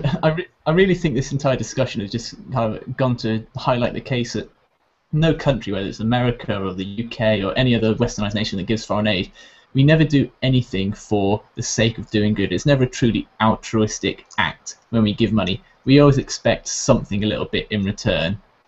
And the case is, we shouldn't be doing anything. You're right, we shouldn't be isolationist, but as Haven said, we should just take a step back and let these countries actually try to expand on their own without countries like America bearing down on them with these immense debts. And unfortunately, you have to ease out of foreign aid because we've sufficiently ruined food infrastructure in a lot of these countries. You have to do it slowly. You can't just do it overnight. People will literally starve because we prevented them from having that infrastructure. But yeah, you gotta do it over the course of a few years and like trim it down, which will never ever happen in the history of America. And let them develop their own food infrastructure. And for like extreme cases where like people are hurt and like there's nothing that they can do, like people who have like no options, like charities, and you could say like we do those last. You know what I mean? Like obviously there are extreme cases, just like there are people who can't work in this country that like physically or mentally are unable to work. Like obviously those are cases, so don't yell at me in the comments. All right. Thank you so much for presenting that, Haven. Excellent discussion on that. Thank you. Really, really appreciate it. You know your shit. I do what I can, man. Excellent, excellent. We're going to do a couple of questions now at the end here. So, guys, if you could send in your questions. I've been monitoring the chat, so I've got a couple to start us out with. And unfortunately, I might not have a lot of names, and I also have a really slow laptop that I'm looking at these on, so bear with me on this one. One of the questions, and it's for us Americans in general. So Stephen, you're not involved in this. Question for Americans in general, and they mean no offense in asking this question, but what's with our gun culture? I kind of wish Jordan were here to answer this as well. But what's with the gun culture, guys? I mean, guns. I don't own a gun, but I've shot before. It is fun, and I think at the purest form, we've kind of developed this notion that this country was built because we had the ability to protect ourselves. And when push came to shove, when the big bad government came, we took arms ourselves. We didn't look for anybody to save us. So that's bred in our culture. We really do. It's not so much guns, but the right to protect ourselves is what we really cling to. Now, whether or not that's healthy is a different discussion, but essentially it's just, gun culture is as American as apple pie for us. I got this. Basically, a long time ago, Steven's crappy country thought they owned us, and we shot them and their redcoats in the face, and we're like, we're ready, so Steven back the fuck off. Don't make me come over there. An abridged version by Sean of American history. Gun culture, gun culture, as Haven put it, it's American as apple pie. It's one of those things that we've had for a long time. I think that to an extent today it's been taken to an extreme. But there's been, and it's shown that a smaller and smaller amount of people are owning more and more guns. So in that point, a lot of people, especially in the cities, I think are sort of shying away from gun culture, but it's really prevalent in rural areas. Not to say that everybody in the city doesn't have a gun. There are lots of people in cities that do own guns for personal protection, etc., etc. We do have this special amendment in the Constitution that says that, hey, own guns. It's cool. Use it to protect yourself against tyranny. Now, I've often made the argument that it hasn't really done shit for tyranny, because tyranny is already here, and you allowed it to happen. Everybody allowed it to happen, especially after 9/11, Patriot Act, NDAA, etc., etc., etc., right? But it's that general thought of, I can use this tool to protect myself and my family, and use it just in case our government comes to overreach and comes after us, which personally I think that's sort of an absurd notion, but that's where it comes from.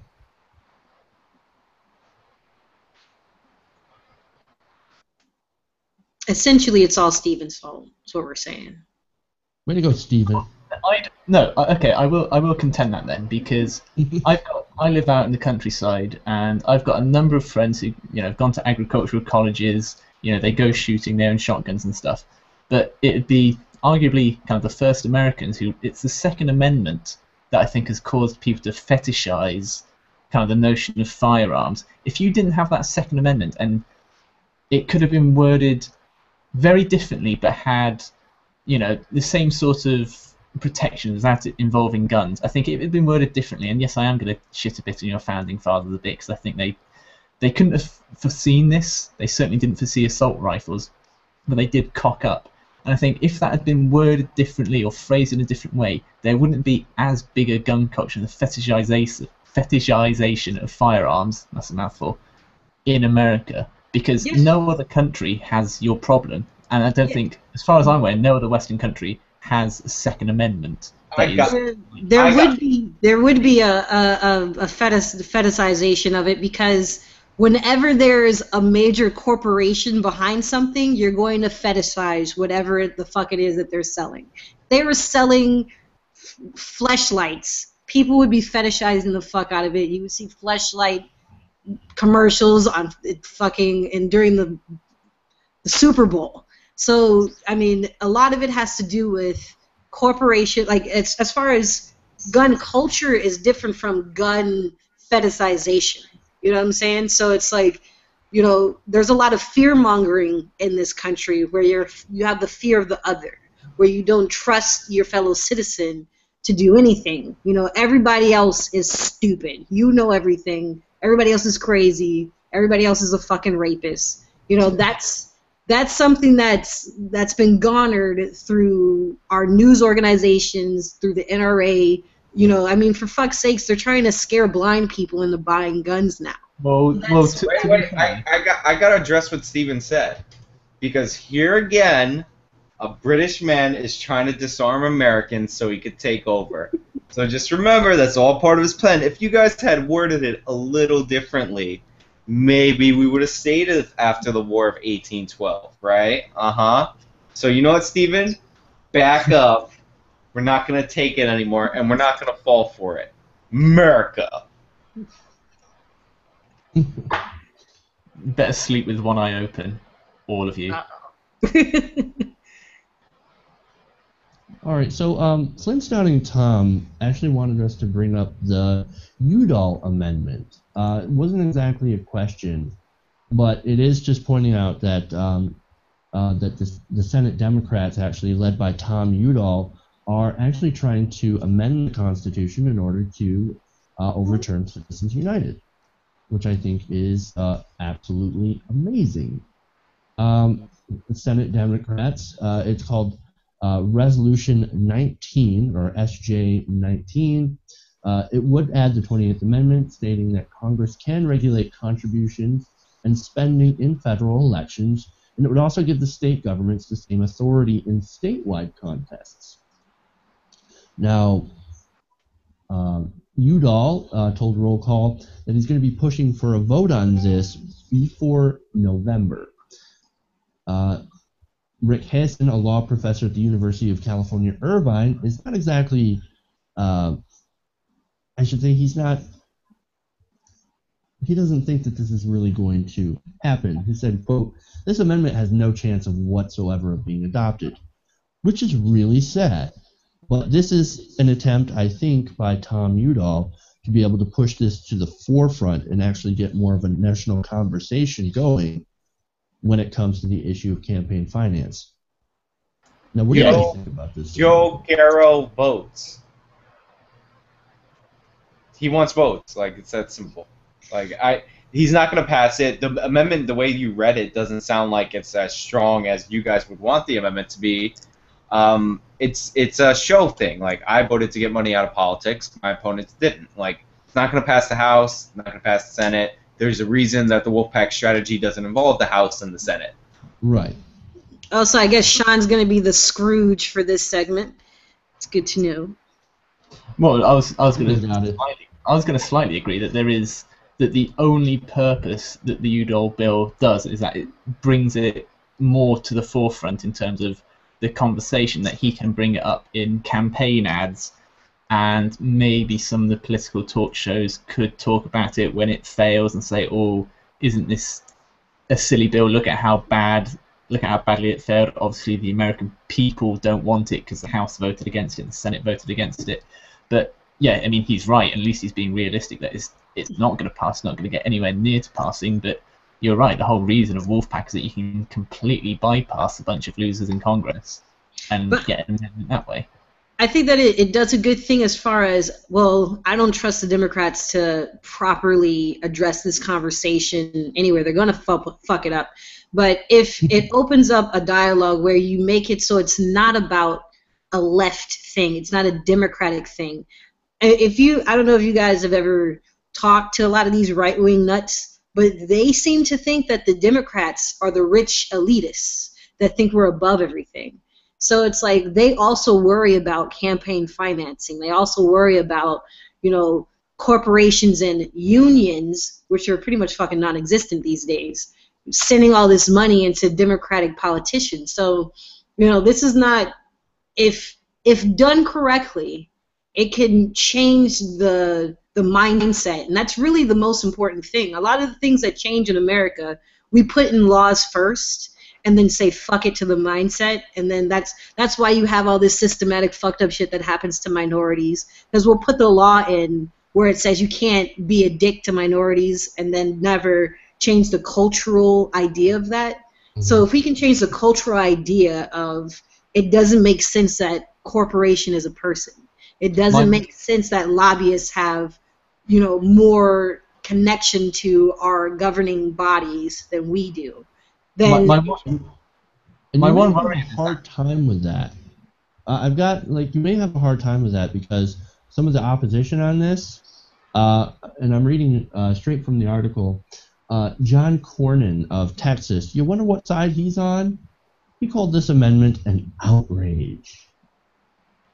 Putting Congress in charge of who gets free speech is about the worst idea I've heard in a long time, and that's Senator Jeff Flake of Arizona. I mean, the Republicans not in favor of this. Of course, we all know who bankrolls the Republicans. Yeah. But that's when, look, to be honest, that's when you need a warrior. That's when you need somebody who calls people on their bullshit and be like, you know what, look at this asshole right here trying to bamboozle you guys into thinking that this is about free speech when you, Billy Bob, in Mississippi are just as fucked as Steven in New York City. You know what I'm saying? Like, we need, like, that's why I say if it was done correctly, then you would have somebody that would, instead of trying to cover up what this guy is saying, would directly address it and put his funk back on him rather than trying to waft it away. For the record, Steven's in Englandia and I'm in New York City, in case that confused anybody. I think generally this might start a conversation, even if they swat it down. You've got people now that'll hear about this and see like wait a minute. There's a lot of money in our politics? Wait, that doesn't sound right. Money's free speech? It might get some people to question. And maybe that will start the conversation and maybe move towards something that does bypass Congress. Or, in the case, like, because there are amendments that have made it through Congress only after a significant push by people going outside of Congress, and they see the writing on the wall and go, well, you know, if we don't get this through, we're pretty much fucking toast. So we better just pass it through. I think it was women's suffrage that did the same thing. Yeah, but those amendments were like a couple of states away from a constitutional convention usually. Like the women's suffrage amendment is a little bit different, but if you're talking about the 17th Amendment, like they needed like one or two more states before they passed that one. And the right, Congress which is was where like, we need to get involved and do work. yeah, but that was, I'm just saying, like, this isn't, we're not at that point, so this isn't that amendment. Like, the Congress is, like, the Congress did that, they're like, well, we were in favor of that all along, because it was going to happen without them. Like, so, like, we're not near there, unfortunately, from that perspective. We're just not near there, so, like, but this getting us there is changing mindsets. We will get there if we start, at the very least, coming together with our fellow Tea Party crazy batshit people and saying that we're both really worried about this issue. So let's go ahead and tackle this first so that we can make sure that we have a fair fight against each other, rather than having some omnipotent entity somewhere really dictating the shots. Excellent. Okay, so another question. Do you think the investigation of police action should not be internal? For example, making them either public or independent or a mixture of both, keeping basically police internal affairs no longer being as internal. I'll take that one right away. I think some internal affairs officers do a great job. What this question is referring to is if they don't find anything or they don't find guilt, then that usually stays private. And I'm not. I would want some kind of thing of how many times maybe an officer's been investigated internally. But like, I can see why and actually agree with, like, if a cop is being internally investigated for like something horrible and he turns out to be totally innocent, like, I don't think his name should be tied to that allegation that was disproven, because all you'll hear is Officer Jones was investigated for a double rape and murder, and then for 5 minutes, and then we figured out he totally didn't do it, right? Like, I understand why they don't want that stuff to be released. But if you told me the number of times they were investigated, then that would be important. Or if they are like in a situation where they are convicted of a crime, or an investigation does find something, then you can reference related cases, much like you would in a criminal court case. So if they're investigated 5 times for police brutality and they didn't find anything, but the 6th time they did find something, I think that it's relevant information that those 5 times were investigated. So I don't want everything to be public just because of like logical reasons, but eventually, like, there are times where it needs to be. Well, independent doesn't necessarily have to be public as well. Yeah. So, I mean, you can have a third party that's not tied, like, because the issue that this obviously wants to address is the issue of cover your ass. I mean, here And we here in do see the that a UK, lot. here in the UK, we have something called the IPCC, the Independent Police Complaints Commission. So anytime something happens, so take for example the G8 summit that happened a number of years ago in London, and an alleged protester, a guy called Mark Duggan, he was just walking home and he happened to get caught up in the protests, and a police officer shoved him to the ground, and he had a heart attack and then died. The tragic situation. I mean, that was a huge story here in America. Nobody would have cared about that at all. But a police officer had allegedly contributed towards the death of someone, and so whilst there was an internal investigation as to what happened, why happened, and stuff, the IPCC also ran kind of a separate investigation, to look at kind of what actually happened and stuff, and not, and in that case, because it's quite a public one, that was, or a lot of the information was given to the public when that happened. But the IPCC does deal with kind of individual complaints, and some of them are kept private and aren't given to the rest of the public, and then some of them are given to the public, and if you wanted to, you can kind of have a freedom of information request, and you can probably get a lot of the kind of the cases that the IPCC has dealt with. There'll be some cases where certain information they can't give out due to legal reasons, names, so on and so forth, because of the ages of people. But that system does seem to have worked quite well here in the UK. People have issues with these sort of supposedly independent situations, who gets appointed to them. If the government appoints people to the head of the IPCC, that has some issues and stuff. But America does have the problem that you've got over 300 million people in the country. It's going to be much harder to have an IPCC that deals with every single case in America. I understand that, but I do think that there should certainly in some larger cases, there should be some equivalent of the IPCC in America to deal with these problems. It would have been ideal to have this, with the Ferguson case, for example, rather than having to drag in the kind of the Attorney General and go completely way up to the top of the legal kind of framework in America to deal with that case. So yeah, I don't think that police should be able to deal with everything internally. Some minor things maybe, but certainly not everything.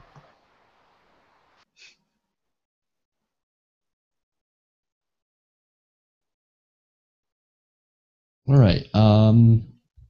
Next question. This actually comes from Justin Stewart. He asks us, do you think it would be beneficial to change the investor class, possibly allow worker buyback programs of capitally invested corporations, businesses, so that there is less less corporate welfare involved? So worker buybacks for less corporate welfare of like stock. Yeah, I think they are a good idea, man. I don't know. You'd have to be careful as towards the finer details of it and percentages and so on and so forth. But I believe it's in Germany, where in a lot of the major companies, kind of members of the union are on the executive board, and they kind of owe a certain amount to the company, so they have a vested interest in how the company is run and stuff. And you look at Germany now, it's one of the most successful economic countries in the world. So I would be in favour of kind of employee buybacks of stock and stuff, but at least in the general sense. But as I said, it really does depend on certain intricacies and everything. But the general idea, I think, is a good one. I would go as far as to say not just buybacks, but also employee input on who runs the company, employee input on who becomes the CEO, and at least the connection between employee and shareholder. Because, I mean, you can buy back, as much as you want of a company, but if the people who are running it can run it into the ground with no consequences of anything and no accountability to it, they're going to do that, and they're not going to give two shits about it. So there are examples of companies where the employees are heavily involved in the day-to-day run of the company and the direction the company is going, and that'll maintain, and it'll probably cut down costs, because nobody knows how to make a company more efficient than the people who work it. You know, how many of us have worked that one shitty job where we knew that if only our boss would listen to us about doing this or that correctly, it would save either so much time or so much money, or would manage people's hours better. Like, if you involve the employees, the ground floor, and to have some of that say, it would also help. Oh man, I've worked that job. Oh, been there. Nobody fucking listened to me. It was frustrating. But this whole question actually reminds me of Volkswagen when they tried to build. I'm not sure if it was Tennessee where they tried to build a VW plant, and what they wanted to do was to create a works council, because that's what they have. Like, Volkswagen says that in order for us to do this, you have to have a works council, which means it's basically worker control, worker appointed council that makes decisions on production. It's exactly this model. It's the German model. And what was really disheartening, because I've covered this before, is that the people in power in that state managed to convince the voters to vote against that, because in the company they had, I believe it was an expansion, after all. So they already had something there. They were going to build an expansion. They needed a works council in order to do it.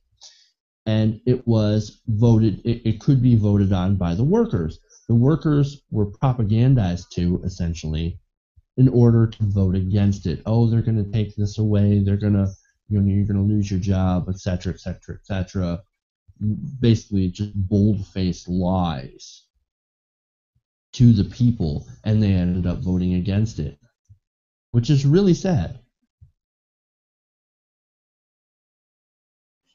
That's the best way to stop people from doing what's in their best interest, is to tell them how much it's going to fuck them over, when really it's going to help out, somebody at the top, which is really unfortunate. But, if we were to, I think it's really depressing that the unions have died, and before they died turned into, somewhat of corrupt entities, mm-hmm. because the reason why we have prospered as workers, at the very least, is because of unions. A lot of the luxuries that we have are because workers banded together to ensure that they had a voice in their company. And slowly but surely that's getting stamped out. So we're going to see repercussions of that, where, people are going to be, that whole weekend off is going to go away, because that's going to be the next thing that they're going to do.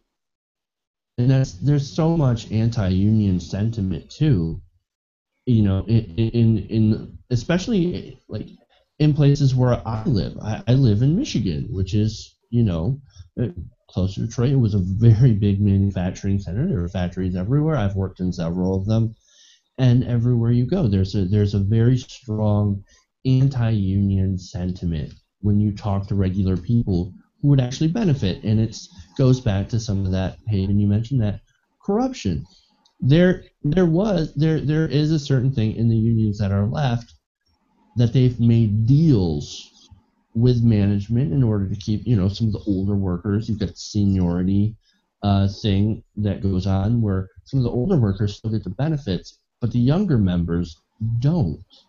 And so that creates a lot of our current resentment, because I think the older people in the unions saw the writing on the wall, saw that a lot of people are turning against unions, a lot of the power of the unions are starting to wane, and they sought to protect their own benefits. And I think that's part of the anti-union sentiment. The rest, of course, comes from the business community that lobbies, that buys advertisements, that puts out a lot of anti-union rhetoric, which people tend to listen to. And so you've got a lot of different problems when it comes to actually getting people behind unions. And it's really a disaster, because when you think about it, and you have to tell these people, hey, I know you're against unions in their current form, I know they have problems, but really, who is going to fight for you against the corporation, against the business that holds all the cards? Who is going to fight for you? And the union is about the only shot that you have. Another thing that I think that buybacks for employees would do is force companies to invest in this country, which I think is a really big problem. I always like to say that, you know, corporations have no loyalty to any nation, and that's a problem. So, you know, you mentioned Detroit because you live so close to there. You know, that city died because of the lack of loyalty that those corporations had to their communities. But if you have workers have a bigger say and have more of a connection with the people who are driving the company, then it's harder to turn your back on them. It's harder to throw them out into the wind. You know, you have a vested interest because this is somebody that you talk to every now and then. This is somebody that you see once a month, rather than it just being numbers and figures that you're cutting down. For sure. All right. Does anybody have anything to add to this, or should we wrap it up?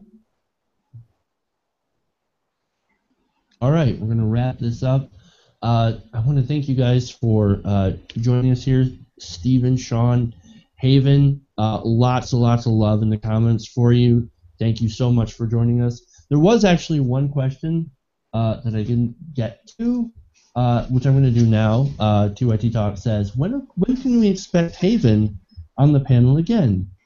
She crushed it on today's show, and I absolutely agree. Well, and thank you hope guys. to see you back. Definitely. Absolutely, you're welcome on any one of our shows. Of course, you know how to get on. You know how to. You are welcome to be a regular. Okay. Next week Friday sound good for you guys? Sounds amazing. It would be wonderful. Cool beans. Great. So that's German for wonderful, I think, because I got that from an acronym. So once again, thank you, Haven. Thank you for presenting the story for the second hour. It was a great discussion. We look forward to having you on next week if you're free. So awesome. Yeah, I want to thank you guys. I want to thank you guys at home for watching here on TYT Community Social Justice Show live here on YouTube. Of course, we'll be back next Thursday, News and Politics Hour, with me and assorted panelists. So look forward to that right after the Young Turks main show. Social media plugs, of course, you can follow me at Jeff's Politics. Haven, where can they follow you, by the way? You can follow me on Twitter at Haven GOTS, and also on YouTube with PyroHaven07. And I try to put out videos, you know, periodically, frequently, but you know, things happen, and really, I'll be honest, I'm lazy sometimes, so sometimes I just don't feel like doing it, but I'll try to be better at that in the coming future. And of course, Sean, follow Sean at IamSean90. Is that still the same thing, Sean? It is my Twitter handle, and it is also my ghost YouTube channel because it's not there anymore. But yes, you can follow me at that Twitter handle. I don't tweet that often, and I have tweeted even less because of circumstances. But you can find me there, and if you tweet me, I'll tweet you back within a few months to weeks. There you go. And of course, Stephen, you can follow Stephen on Twitter at StephenJCBuckley. And you've got some entertaining tweets as well, Stephen. And of course, the official show account is at TYT Community. If you have questions, concerns, you can always tweet that or use the hashtag TYT Community. We're also on Facebook, 2 different Facebook accounts, TYT Nation and TYT Community, Facebook.com. And of course, if you want to support us by giving us a donation once or on a monthly basis, you can visit our Patreon page, patreon.com/TYT Nation, to help us keep going, because I don't make a lot of money, so so that helps out a lot. If not, you can always like and share our videos, helps a lot. And if you found this show through the TYT Network, please subscribe. Helps us get found, helps basically keeps you up to date on any videos that we put out. We do put out clips throughout the week, and of course we have contributors like Haven that also submit videos to TYT Nation that I would like to share with everyone, share with you guys, and help it get out to a wider audience. Because obviously Haven has a lot of smarts. She's really good. She's very, very, very eloquent in her videos. So there's a lot of good stuff in there. And you can see it on TYT Nation as well as her own channel. So for that, thank you guys for sending in your questions and watching at home. And you guys have an amazing weekend. We'll see you back next Thursday night. Let's hear it one more time for Haven. Hey! Good night, everybody. Later.